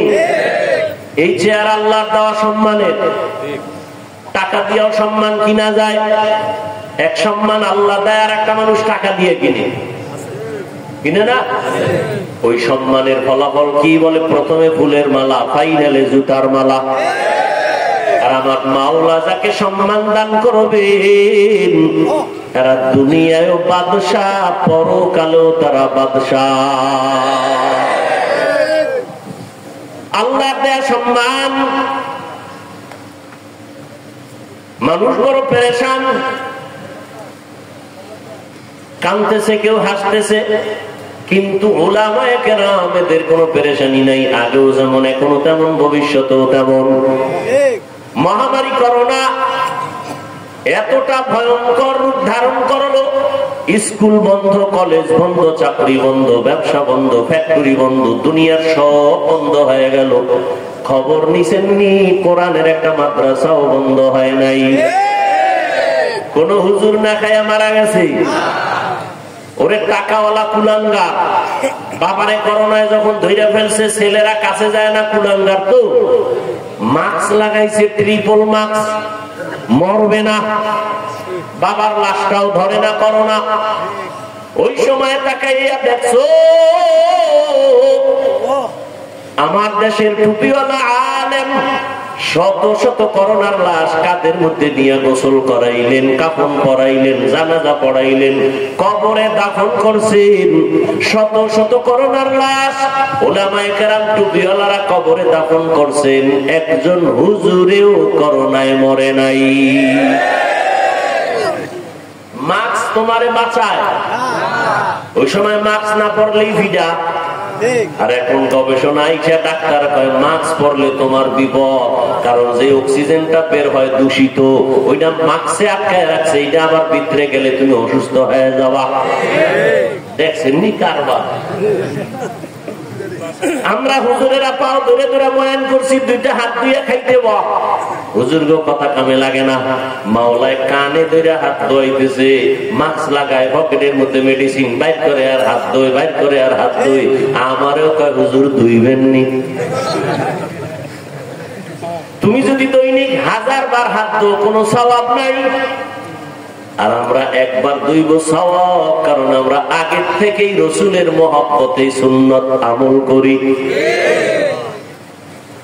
এরে আমার যুবক বাবারা, বৃদ্ধ বাবাজি, পর্দার আড়ালের মা বোনেরা,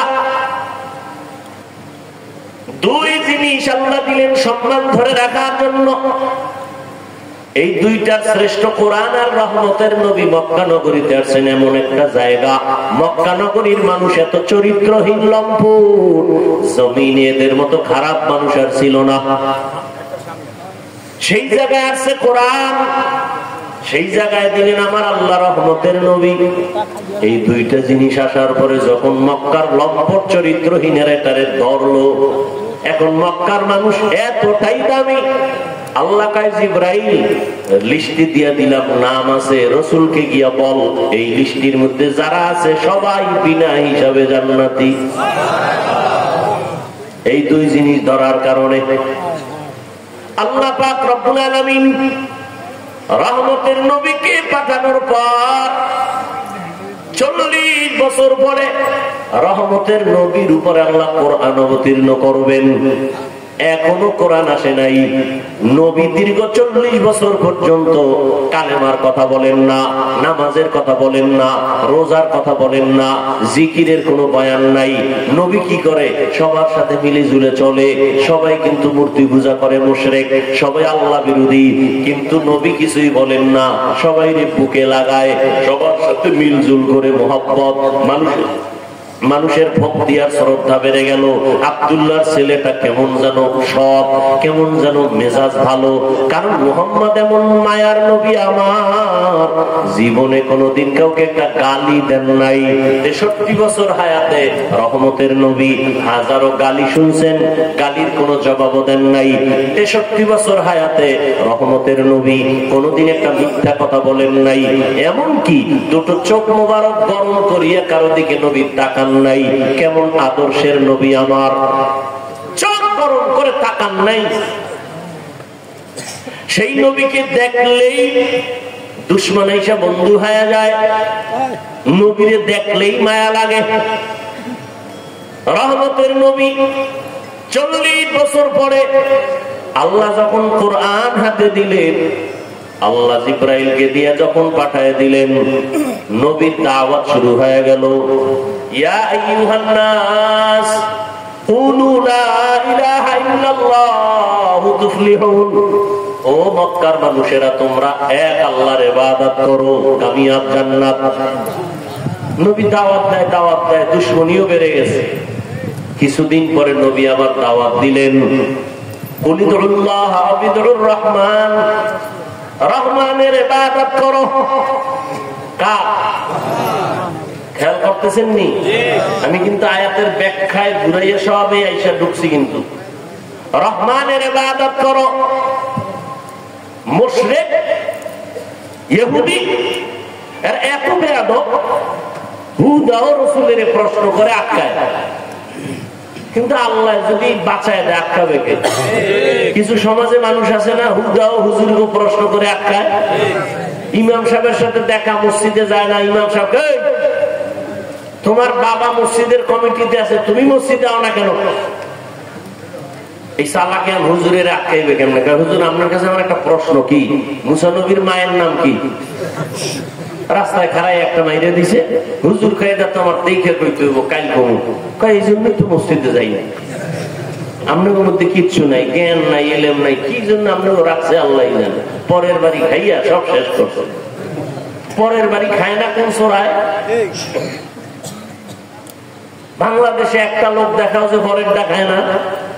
আমগো মানুষ দেয় হাদিয়া, না নিলে কষ্ট পায়, আর তোমরা তো চুরি করে খাও, বুকে ছুরি লাগায় খাও, দোকানের শাটা টান দিয়ে খাও। তোমরা টাকা, তোমরা চোর। এদেশের প্রিয়, এদেশের মানুষের কলিজার বন্ধু, নির্ভেজাল এদেশের শ্রেষ্ঠ সম্পদ উলামায়ে কেরাম, আর কেউ নয়। উলামায়ে কেরাম এই জাতিকে নিয়ে যতটুকু ভাবে, এই ভাবনাটা বাংলাদেশের কেউ ভাবে না।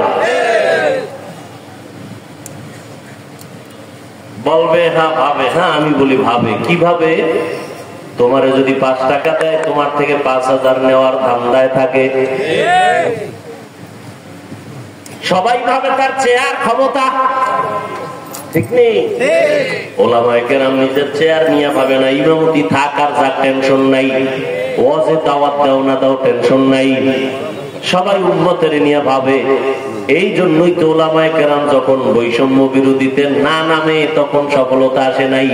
যখন আলেমরা, মাদ্রাসার তালেবেল ইলম ছাত্ররা নামছে, সফলতার চাঁদ উদিত হয়ে গেছে। এতটা সফলতা হইয়া হুজুরেরা কইছে আমরা ম্যাজিস্ট্রেট বানাও, কইছে? হুজুরেরা বলে নাই আমরা চাকরি বাকরি লাগবো না, আমাদের মাওলা যে সম্মান দিছে এর থেকে আর বড় সম্মান লাগবে না। তবে আমরা একটা কথা, জুলুম যদি করো আবার আন্দোলন করা হবে। কত মানুষই আমরা গালি দেয়, আমগো বিরুদ্ধে ফেসবুকে লেখে, আসেনি? 24টা ঘন্টা বিরোধিতা বিরোধিতা বিরোধিতা, কিন্তু কোন হুজুর কোনদিন কাউকে গালি দেয় না, বরদোয়া করে না, মোনাজাতে খালি দোয়াই করে। আল্লাহ এলাকায় শান্তি দাও, ব্যবসায়ীদের ব্যবসায় বরকত দাও, কবরওয়ালাদের জান্নাত দাও, অসুস্থ রোগীদের সুস্থ বানাও। এই দোয়া আর কেউ করে? করে? ডাক্তারেরা দোয়া করে, ও আল্লাহ সব এলাকার ডায়রিয়া বানায় দাও, ঠিক না? তাহলে আমার ব্যবসা জমজমাট। কবরস্থানের দারোয়ান, কিরে তোর ব্যবসা কেমন? কম মানুষ মরে না। ওই সময় খালি দোয়াই করে, আল্লাহ খালি যেন মানুষ মরে, মরলেই খুশি, একটা লাশ অনেক টাকা। কিন্তু এই জমিনের মধ্যে হুজুরের আয় আমাকে বলেন তো, সত্য কথাটা বলেন, আমি আন্দাজি কথা বলি না, একটু বলেন তো, সরকারি বা বেসরকারি চাকরি যারা করে ডিউটি কয় ঘন্টা তাদের দিন প্রতিদিন? আচ্ছা, সর্বনিম্ন বেতন কত?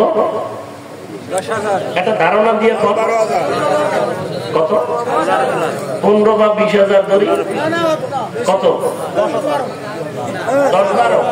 আচ্ছা 10,000, 10-12,000 ধরলাম। এরপরে টেবিলের নিচে তো বহু মুক্তা পড়ে থাকে, আছে না নাই? ডিউটি কয় ঘন্টা? 8 ঘন্টা। মাসে কত নেয়? 12,000, তাই তো? এরপরে ডানে বামে আরো মুক্তা তো পায়, পায়নি? পায়। আমাকে ইমাম যারা মসজিদে থাকে, ডিউটি কয় ঘন্টা? সত্য কথা বলে 24 ঘন্টা। বেতন কত?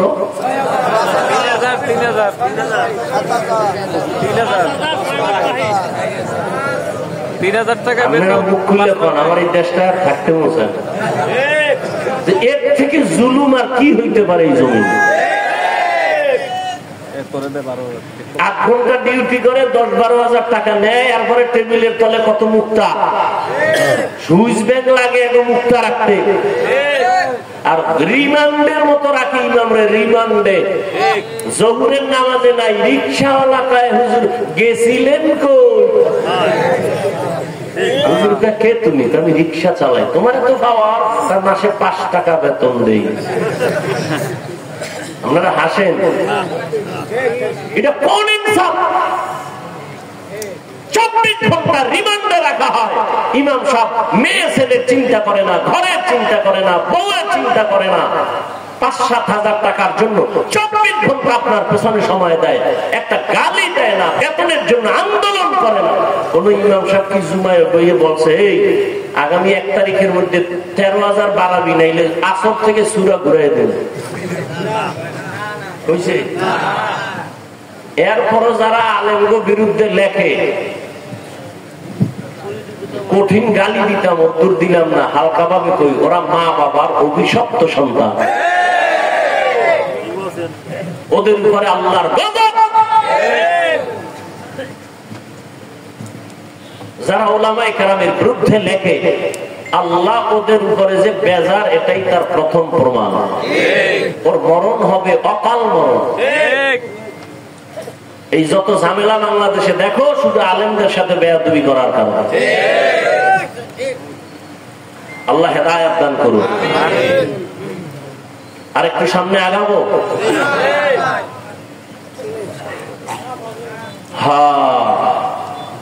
রহমানের রহমতের নবী দাওয়াত শুরু করলেন। এতদিন বলে আল্লাহর ইবাদত করো, আজকে থেকে বলে রহমানের। মুশরিকরা কয় আব্দুল্লাহর ছেলে মুহাম্মদ, এই তুমি এক আল্লাহর ইবাদতের কথা কইছো না? আল্লাহ কি দুইজন? না তো। তাহলে সেদিন বললা এক আল্লাহর ইবাদত করবো, এখন আবার রহমানের ইবাদতের কথা বলো। মানির রহমান, রহমান আবার কে? নবীকে জবাব দিচ্ছি, দাঁড়াও। আল্লাহ পাক রহমান কে তার পরিচয় নিয়ে সূরা রহমান নাযিল করলেন। ও নবী, আপনি জানায় দেন আমি রহমান কে। আর রহমান আল্লামাল কুরআন। এবার খেয়াল করেন, এই কিন্তু আমি ঢুকতেছি। রহমান হলেন তিনি, মানুষ সৃষ্টি করলেন, যে কোরআন শিক্ষা দিলেন যিনি। আর রহমান খালাকাল ইনসান, রহমান হলেন যিনি কোরআন শিক্ষা দিয়া মানুষ সৃষ্টি করলেন যিনি, তিনি রহমান। আলোচনা শেষ। এবার মূল কথাটা বুঝবেন, এর উপরে আমি কিছু জবাব দিয়ে বের হয়ে যাব। না বুঝলে কিছুই বুঝবেন না। খেয়াল করেন, রহমানকে কোরআন শিক্ষা দিচ্ছেন, মানুষ সৃষ্টি করছেন, ঠিক না? কথাটা কিন্তু টোটালটাই বাস্তবের উল্টা। ঠিক। আল্লাহ বলেন আমি এমন রহমান, কোরআন শিখাইছি, মানুষ সৃষ্টি করেছি। আসলে তো ব্যাপারটা এমন না, বরং আল্লাহ আগে আমাদের সৃষ্টি করছেন, তারপরে আমরা শিখাইছি, কোরআন শিখছি। আমরা আগে সৃষ্টি হয়েছি, মায়ের গর্ভ থেকে আসছি, বড় হয়ে কোরআন শিখছি। তাহলে জন্ম আগে, সৃষ্টি আগে, তারপরে শিক্ষা। আল্লাহ কয় না না না, আমি আগে কোরআন শিখাইছি, তারপরে মানুষ সৃষ্টি করেছি। বুঝছেন কথাটা? প্রশ্ন, আল্লাহ উল্টা বললেন কেন? এই জবাবটা খেয়াল করো। আল্লাহ উল্টা বললেন কেন? এর জবাব মুফাসসিরিনে কেরাম বলেন, আল্লাহ যে বলছেন আমি আগে কোরআন শিখাইছি, তারপরে মানুষ বানাইছি, এটার জবাব আল্লাহর আদালতে সব মানুষের মূল্য নাই। বলে কোন মানুষের মূল্য? জমিনে একদল মানুষ আছে বংশগত মানুষ, আর একদল মানুষ আছে জন্মগত মানুষ, আর একদল মানুষ হলো গুণগত মানুষ, গুণের মানুষ। বংশগত মানুষ মানে আমাদের বংশগত বাবা আদম, তার বংশে যারা আছে সবাই বংশগত মানুষ। বংশগত মানুষ জান্নাত পাবে না। জন্মগত মানুষ, আমার আব্বার ঔরসে আমার জন্ম, আমার বাবা আমার জন্মগত বাবা, আমি তার জন্মসূত্রে সন্তান। জন্মগত মানুষ হইয়াও জান্নাত পাবে না। একমাত্র জান্নাত পাবে বিনা হিসাবে গুণের মানুষ। কি মানুষ? বংশগত মানুষ হইলে তো হিন্দুরাও জান্নাত পাবে, আদমের বংশের। কি আসলে কিভাবে? এজন্য মুফাসসিরিনে কেরাম বলেন বংশগত মানুষের পরিচয় জান্নাত পাওয়া যাবে না, জন্মগত পরিচয় জান্নাত পাওয়া যাবে না। মনে থাকলে বলেন কোন পরিচয় মানুষ জান্নাত পাবে? গুণগত পরিচয় মানুষ জান্নাত পাবে। এবার বোঝার চেষ্টা করেন গুণের মানুষ কাকে বলে। বলবো মাইকে যে আমি কথা বলতেছি, ভালো করে উসুল মনে রাখবেন, মূলনীতি। যে কোনো জিনিস কেউ বানানেওয়ালা বানায়, ভালো করে মনে রাখবেন যে বস্তুটা বানানেওয়ালা বানায় এমনি না, কোনো কাজের জন্য। এই উসুলটা মনে রাখবেন, মূলনীতি। যেই জিনিসটা যেই কাজের জন্য বানায় বানানেওয়ালা, ওই কাজটা হলো ওই জিনিসের গুণ। যেই জিনিসটা যেই কাজের জন্য বানানেওয়ালা বানায়, ওই কাজ হলো ওই জিনিসের। মাইকওয়ালা মাইক যখন বানাইছে কোন কাজের জন্য? আওয়াজ না দেওয়ার জন্য না আওয়াজ দেওয়ার জন্য? তাহলে মাইকের গুণ কি? আওয়াজ দেওয়া। বাতিওয়ালা যখন বাতি বানাইছে, বানানেওয়ালা আলো দেওয়ার জন্য বানাইছে নাকি অন্ধকার? আলো দেওয়ার কাজে বাতি বানাইছে। বলেন বাতির গুণ কি? পাখাওয়ালা যখন পাখা বানাইছে কি জন্য? বলে ঠান্ডা বাতাস দিয়ে গরম দূর করবে, তাহলে পাখার গুণ বাতাস দেওয়া। ঘড়িওয়ালা যখন ঘড়ি বানাইছে, বাচ্চা হারুন রশিদের যুগে ঘড়ি আসছে, এর আগে ঘড়ি ছিল না। এই ঘড়ি যখন বানাইছে ঠিক মতো টাইম দিবে, এই জন্য ঘড়ি বানাইলো। তাহলে ঘড়ির গুণ হলো টাইম দেওয়া, মাইকের গুণ আওয়াজ দেওয়া, বাতির গুণ হলো আলো দেওয়া, পাখার গুণ বাতাস দেওয়া। মাইক যদি আওয়াজ না দেয় সবাই বলবে এটাকে ভেঙে ফেল, এটা গুণের মাইক না। বাতি যদি আলো না দেয় বলে এটাকে ভেঙে ফেলে, এটা গুণের বাতি না। পাখা যদি বাতাস না দেয় বলে ভেঙে ফেলো, এটা গুণের পাখা না। মাইকের গুণ আওয়াজ দেওয়া, বাতির গুণ আলো দেওয়া, পাখার গুণ বাতাস দেওয়া। ভালো করে বুঝেন। এবার আমার আল্লাহ মানুষ বানাইছেন। কি বানাইছেন? বলেন মানুষ কেন বানাইছেন? বিড়ি টানার জন্য? আলেমের গালি দেওয়ার জন্য? কেন বানাইছেন? মামা খালাকুতুল জিন্না ওয়াল ইনসা ইল্লা লিয়াবুদুন।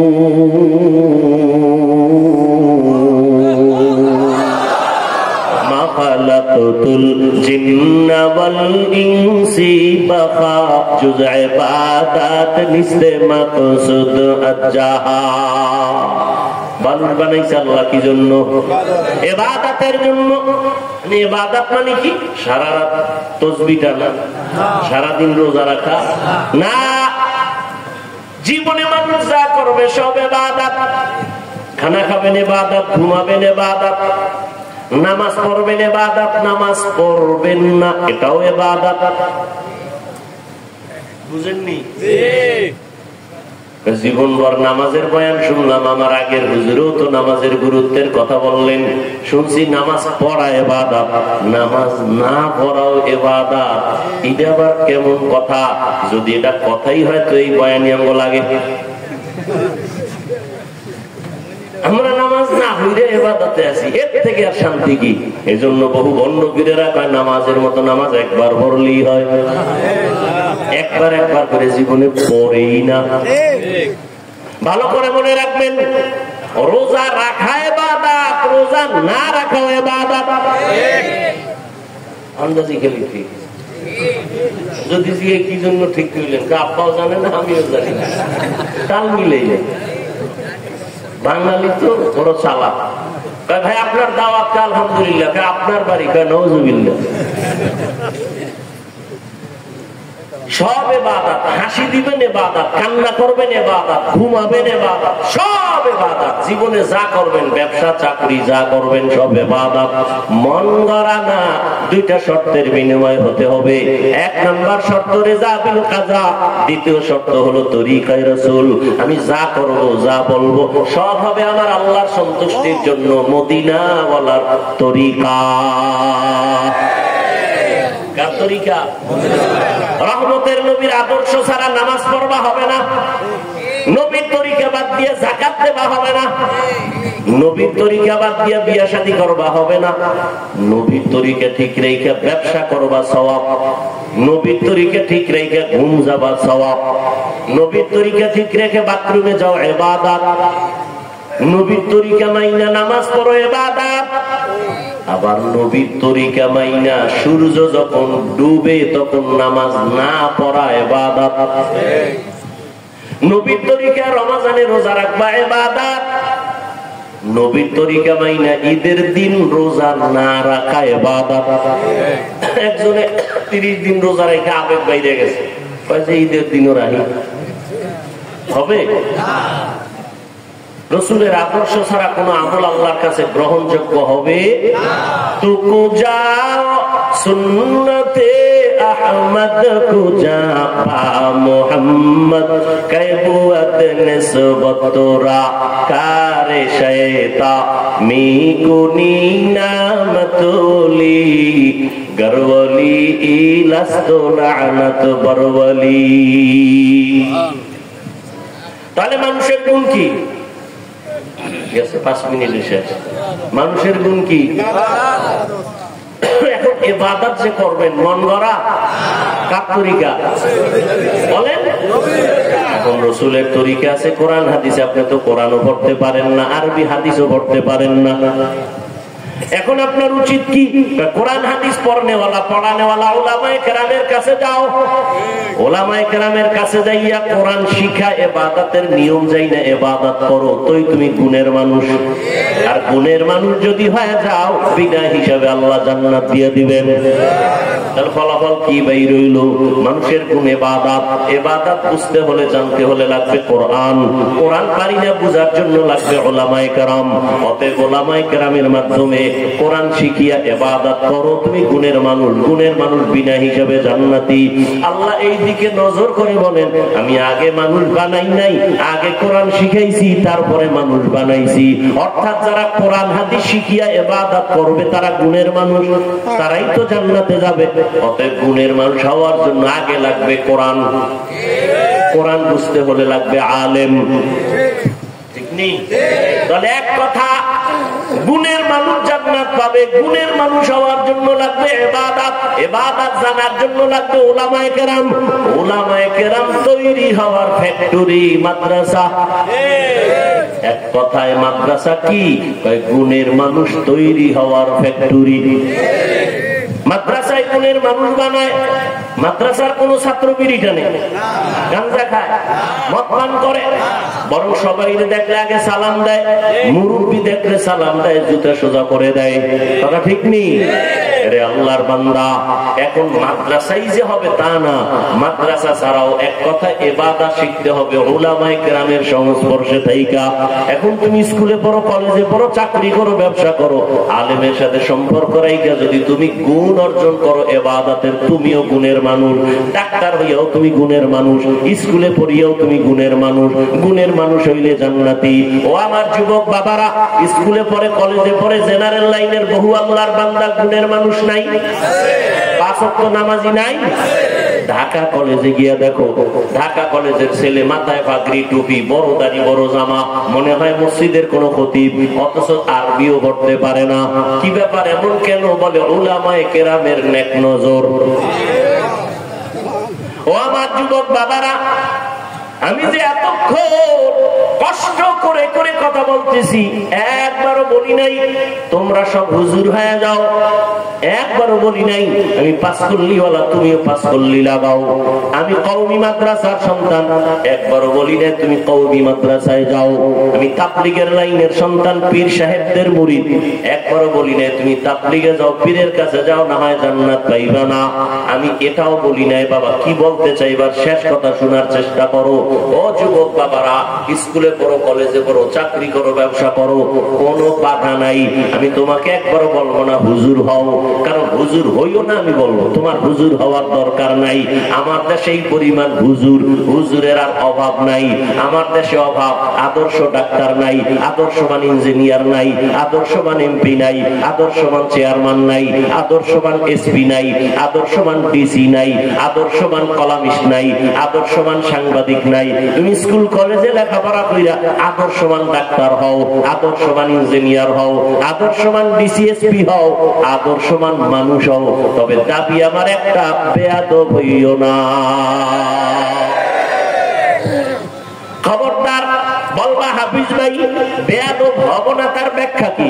3 জায়গায় বেয়াদবি, জীবন গেল করবা না, কল্লা যদি কেউ কেটেও ফেলে, 3টা জায়গায় বেয়াদবি করবা না, তো জীবন শেষ। 1 নম্বরে মা বাবার সাথে বেয়াদবি করবা না, 2 শিক্ষকের সাথে বেয়াদবি করবা না, 3 উলামায়ে কেরাম মুরব্বিদের সাথে বেয়াদবি করবা না। কারণ মা বাবার বদদোয়া যদি লেগে যায়, জীবন শেষ। মরবি না, জ্বলতে জ্বলতে বিছানায় শেষ হয়ে যায়। দুষ্টরা তাড়াতাড়ি মরবে না তো, ফেরাউন মরছে না অনেক দেরি, মইরেও শান্তি নেই, এখনো ভিতরে যায় নাই। দুষ্ট মরবে পরে, ও জ্বালাইছে সব ফিরে, এবার নিজে জ্বলবে।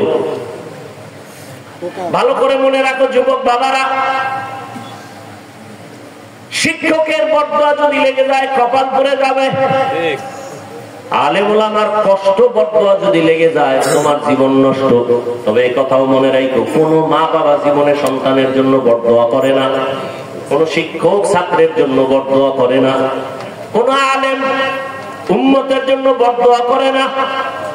তবে তোমার আচরণে মাঝে মাঝে কষ্ট আসে। মা বাবা যদি তোমার আচরণে কষ্ট পায়, বলে আহ তোর জীবন শেষ।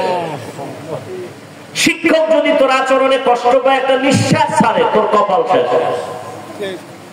আলেম ওলামা যদি কষ্ট পায়, একটা নিঃশ্বাস ফেলে, তোমার কপাল শেষ। এই জন্য বলছি রে যুবক, তুমি স্কুলে পড়ো, কলেজে পড়ো, চাকরি করো, ব্যবসা করো, মা বাবারে কষ্ট দিও না, শিক্ষকের সাথে বেয়াদবি করিও না। রাস্তায় চলি তো 12 মাস কুত্তার মতো দৌড়াই, মুসলমানের পায়ে ধরে ধরে বুঝাই। অনেক পাগল দেখছি, ল্যাংটা পাগল, ইংলিশে কথা বলে।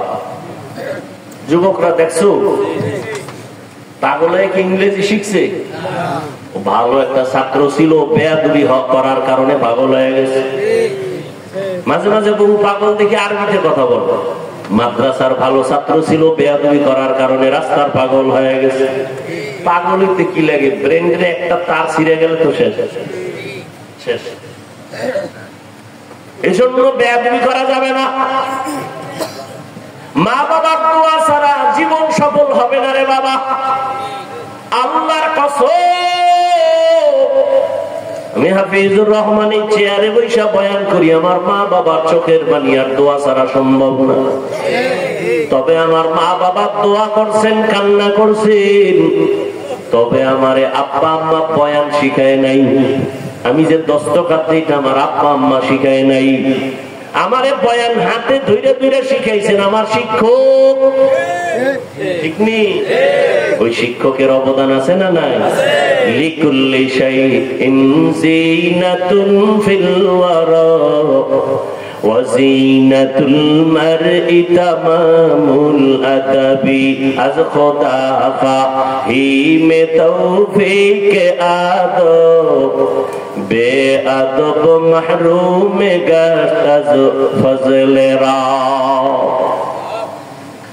ও আল্লাহর বান্দারা, ওই মা বাবার দোয়া তোমার সফলতার চাবি, শিক্ষকের দোয়া ছাত্রের জন্য সফলতার চাবি, ওলামায়ে কেরামের দোয়া জীবন সফলতার চাবি।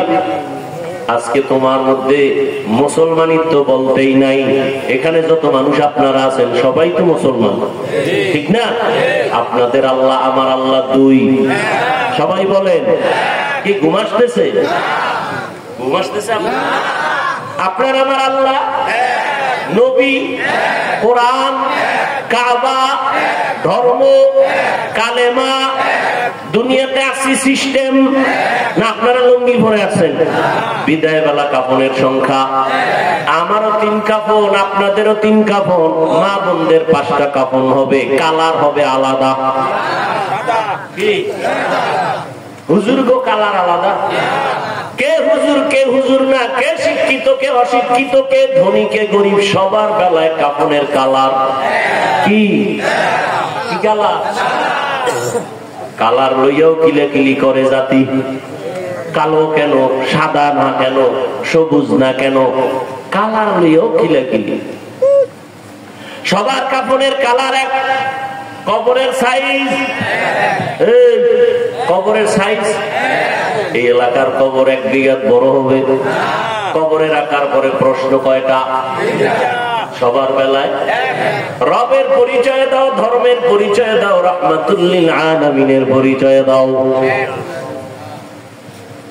আপনিও মুসলমান, আমিও মুসলমান, আপনার আমার আল্লাহ এক, নবী এক, কোরআন এক, কাবা এক, ধর্ম এক, কালেমা এক, কবর এক, প্রশ্ন এক, কাফন এক, কালারও এক। অথচ আপনার আবার বয়ান করা লাগবে কেন? আমি তো হিন্দুদের বয়ান করব, ইহুদিকে বয়ান করব, পঞ্চগড়ে যাব, সেখানে বয়ান করা দরকার, টাকা দিয়ে কাঁদিয়ে নিবা না। চট্টগ্রামের পাহাড়ে গিয়া বয়ান করা দরকার, খ্রিস্টান মিশনারিরা মুসলমানের টাকা দিয়া ধর্মান্তরিত করায়। যাওয়ার টাইম নাই আপনাদের, পাও ধরতে ধরতে ধরতে ধরতে নিজের জীবন শেষ। গাধার মতো দৌড়াই সারা দেশ, আমি একা, হাজার হাজার আলেম তাবলীগওয়ালারা আপনাদের বুঝায়, পীর সাহেবরা বুঝায়, জুমার দিন খতিব সাহেবরা বুঝায়, ও বাবা আপনার আল্লাহ আমার আল্লাহ এক, নবী এক, কোরআন এক। অথচ আমি টুপি খুলতে চাই না। আপনি কেমন মুসলমান যে টুপি দিতেই চান না? আকল কি এত নষ্ট হয়ে গেল? আমি দাড়ি কাটলে লজ্জা পাই, আপনি কেমন মুসলমান যে দাড়ি রাখতে গেলে লজ্জা পান? আমি মসজিদে না ঢুকলে লজ্জা লাগে, আপনি কেমন মুসলমান যে মসজিদে ঢুকতে গেলে লজ্জা লাগে? আমি পর্দা না করলে লজ্জা লাগে, আর আপনি কেমন মুসলমান যে পর্দা করতে গেলে লজ্জা লাগে?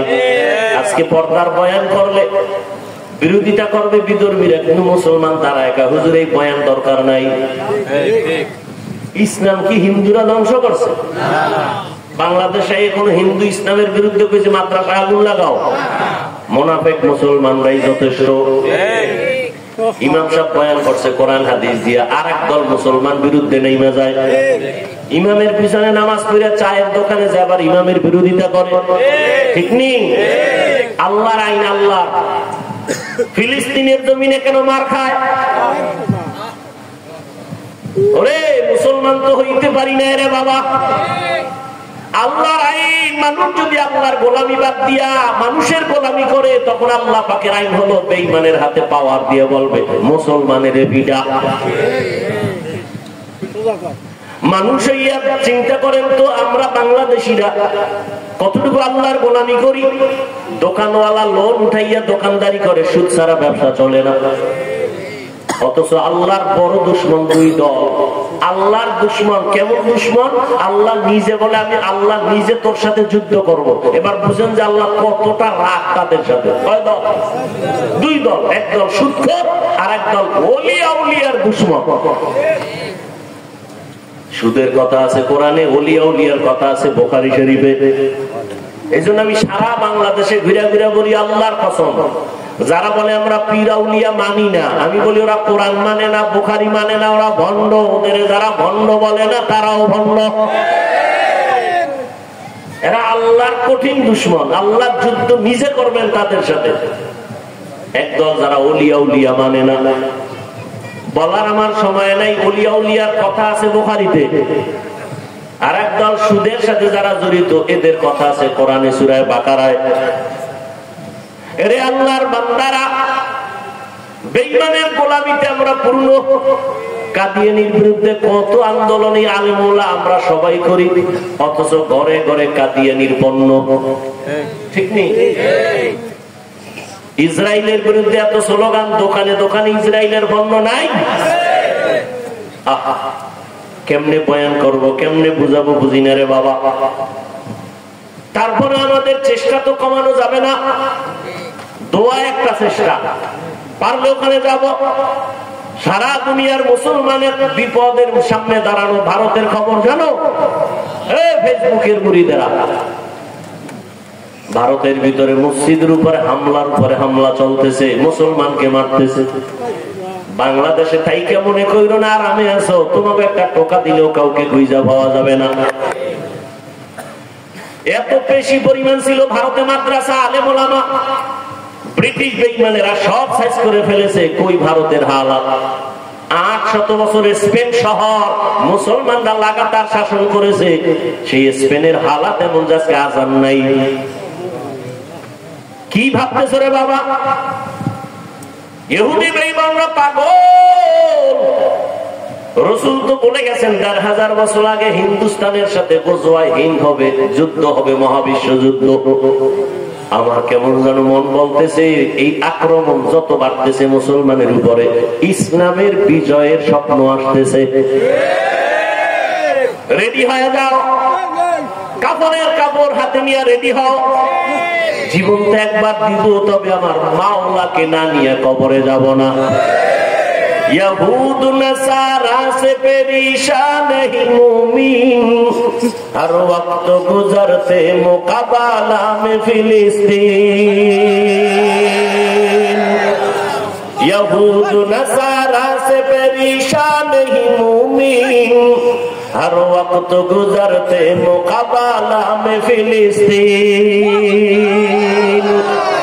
बहते हैं खून आंखों से पानी हम तो बेखबर, बहते हैं खून आंखों से पानी हम तो बेखबर। अल्लाह का नारा से हो कल्बों पे मुनव्वर, अल्लाहु अकबर हो, अल्लाहु अकबर, अल्लाहु अकबर बोलो, अल्लाहु अकबर, अल्लाहु अकबर हो, अल्लाहु अकबर, अल्लाहु अकबर बोलो। तकबीर हो तकबीर, अल्लाहु अकबर, तकबीर हो तकबीर, अल्लाहु अकबर, तकबीर हो ज़बां पे सारा खालिक अकबर।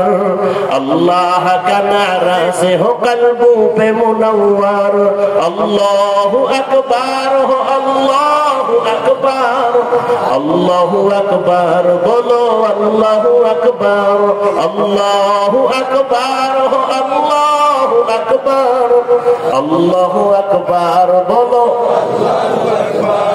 तकबीर हो तकबीर, अल्लाहु अकबर, तकबीर हो तकबीर, अल्लाहु अकबर। ज़मीं मेरी अल्लाह मेरा हम सच्चा मुसलमान, एक हाथ में तलवार एक हाथ में कुरान। ज़मीं मेरी अल्लाह मेरा हम सच्चा मुसलमान, एक हाथ में तलवार है एक हाथ में कुरान। ताकत ताकत नहीं जालिम को भी कामयाब हो एक बार, ताकत नहीं जालिम को भी कामयाब हो एक बार। तकबीर हो ज़बां पे सारा खालिक अकबर, अल्लाहु अकबर हो अल्लाहु अकबर, अल्लाहु अकबर बोलो अल्लाहु अकबर, अल्लाहु अकबर हो अल्लाहु अकबर, अल्लाहु अकबर बोलो। तकबीर हो तकबीर, अल्लाहु अकबर, तकबीर हो तकबीर। क़िबला हमें काबा भी है अल्लाह का कसम, दुश्मन को जरा छोड़ने ही तैयार रहो हरदम। क़िबला हमें काबा भी है अल्लाह का कसम, दुश्मन को जरा छोड़ने ही तैयार रहो हरदम। कुर्बा के नतीजा में शहीद हो तू ये बेहतर, कुर्बा के नतीजा में शहीद हो तू ये बेहतर। अल्लाह का नारा से हो कल्बों पे मुनव्वर, अल्लाहु अकबर हो अल्लाहु अकबर, अल्लाहु अकबर बोलो। अल्लाहु अकबर हो अल्लाहु अकबर, अल्लाहु अकबर बोलो। तकबीर हो ज़बां पे सारा खालिक अकबर, अल्लाह का नारा से हो कल्बों पे मुनव्वर, अल्लाहु अकबर हो अल्लाहु अकबर, अल्लाहु अकबर बोलो। तकबीर हो तकबीर, अल्लाहु अकबर, तकबीर हो तकबीर। यहूद नसारा से परेशान ही मूमिन, हर वक्त गुजरते मुकाबला में फिलिस्तीन। यहूद नसारा से परेशान ही मूमिन, हर वक्त गुजरते मुकाबला में फिलिस्तीन। बहते हैं खून आंखों से पानी हम तो बेखबर, बहते हैं खून आंखों से पानी हम तो बेखबर।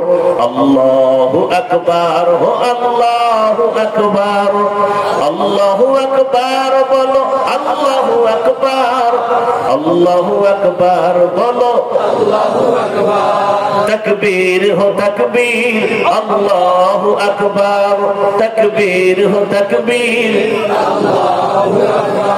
तकबीर हो ज़बां पे सारा खालिक अकबर, अल्लाह का नारा से हो कल्बों पे मुनव्वर, अल्लाहु अकबर हो अल्लाहु अकबर, अल्लाहु अकबर बोलो। अल्लाहु अकबर हो अल्लाहु अकबर।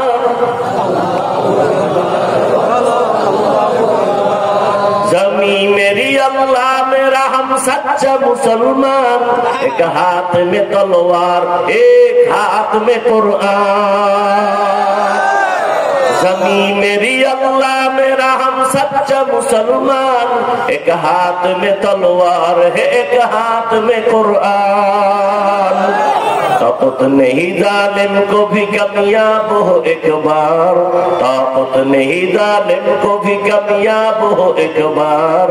अल्लाह का नारा से हो कल्बों पे मुनव्वर, अल्लाहु अकबर हो अल्लाहु अकबर, अल्लाहु अकबर बोलो। अल्लाहु अकबर हो अल्लाहु अकबर, अल्लाहु अकबर बोलो। तकबीर हो तकबीर, अल्लाहु अकबर, तकबीर हो तकबीर। तकबीर हो तकबीर, अल्लाहु अकबर।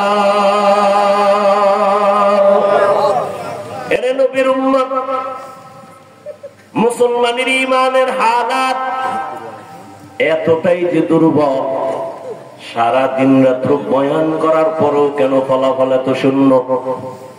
এরে আল্লাহর গোলাম, আমাদের ঈমান দিন দিন শুধু দুর্বল হচ্ছে, কারণ ইবাদত আল্লাহর কাছে কবুল হওয়ার জন্য যেমন রাসূলের তরিকা শর্ত, তেমন হালাল খানাও শর্ত। কয়জনের খানা হালাল?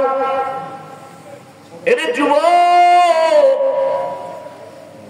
তোমার মতো যুবক স্কুল কলেজে পড়িয়েও 5 বেলার নামাজ পড়ে আছে না নাই? আল্লাহ বিবেক দিছে, বিবেকটাকে জিজ্ঞাসা করো তুমি কেন পারো না? তোমার মতো যুবক র্যাব আর্মি পুলিশ বিডিআর চাকরি করে নামাজি আছে না নাই? বলো তুমি কেন পারবা না? তোমার মতো যুবক রাস্তায় গাড়ি চালায় নামাজ পড়ে, নদীর মধ্যে মাছ ধরে নামাজ পড়ে, বলো তুমি কেন পারবা না? তোমার মতো যুবক শিক্ষকতা করে নামাজ পড়ে, ডাক্তার প্রফেসর ইঞ্জিনিয়ার, নামাজি অভাব নাই। ও বৃদ্ধ বাবাজি, আপনার মতো কত বুড়ারা মসজিদে গিয়ে নামাজ পড়ে, আপনি কেন পারেন না? ও বর্তারা, রানের আম্মা, জানেরা, বোনেরা, আপনার মতো কত মা, কত বোন এখনো আছে এই এলাকার মধ্যে পর্দা করে নামাজ পড়ে নাই? আম্মা জানেরা, আপনারা কেন পারবেন না? আপনার মতো কত মা স্বামীর মাল হেফাজত করে, মোবাইলে সময় নষ্ট করে না। আল্লাহ সন্তান দিছেন, সন্তানটাকে আদর্শওয়ালা বানায় যান। ডাক্তার বানাবেন, কোরআন পড়ায় আদর্শওয়ালা বানায় যান। মা বাবার জন্য কোরআন পড়বে, দোয়া করবে। ও মা, আপনার মতো কত মা যদি পর্দা করে, আপনি কেন পারবেন না? এখনো সময় আছে, তওবা করেন। মরিয়া গেলেও যাবেন, আর নামাজ ছাড়বেন না, বেপর্দায় চলবেন না, মোবাইলে সময় নষ্ট করবেন না। সন্তানটাকে আদর্শওয়ালা বানায় যাবেন, ডাক্তার বানাবেন, ইঞ্জিনিয়ার বানাবেন। মা বাবার দোয়া নিয়া, শিক্ষকের দোয়া নিয়া, উলামায়ে কেরামের পরামর্শ নিয়ে চলবে। ও যুবক বাবারা, এখনো সময় আছে, তওবা করো। জীবনে তো গুনাহ কম করো নাই। মনে চাইছে দাড়ি রাখবা না, কেটে ফেলেছো। মনে চাইছে নামাজ পড়বা না, পড়ো নাই। মনে চাইছে মোবাইলে সময় নষ্ট করবা, কম করো নাই। এখন থেকে তওবা করো। জানি না কার কপাল ভালো, কারটা খারাপ। এখনো সময় আছে, তওবা করো। মনে মনে আমার আল্লাহকে বলো, হে আল্লাহ, জীবনে তো কম দাড়ি কাটি নাই, বেপরদায় কম চলি নাই, কোন দিন মরণ হবে জানি না। আজকে থেকে তওবা করে নিলাম। স্কুলে পড়ি আর কলেজে পড়ি, চাকরি করি, ব্যবসা করি, আর দাড়ি কাটবো না, নামাজ ছাড়বো না, বেপরদায় চলবো না, মোবাইলে গুনাহ করবো না। মা বাবার দোয়া নিয়া, শিক্ষকের দোয়া নিয়া, উলামায়ে কেরামের পরামর্শ নিয়া, নবীজির তরিকা মেনে চলবো। তওবা করার মতো যদি কারো অন্তর তৈরি হয়, মুনাফিকি না থাকে, খাঁটি তওবার নিয়ত যাদের আছে, দুটো হাত আমার আল্লাহকে দেখায়া দাও। আয় আল্লাহ, হাতগুলো কবুল করে নেন, তওবা কবুল করে নেন। তওবার উপরে মজবুত হইয়া চলার মতো তৌফিক দান করেন, আমিন।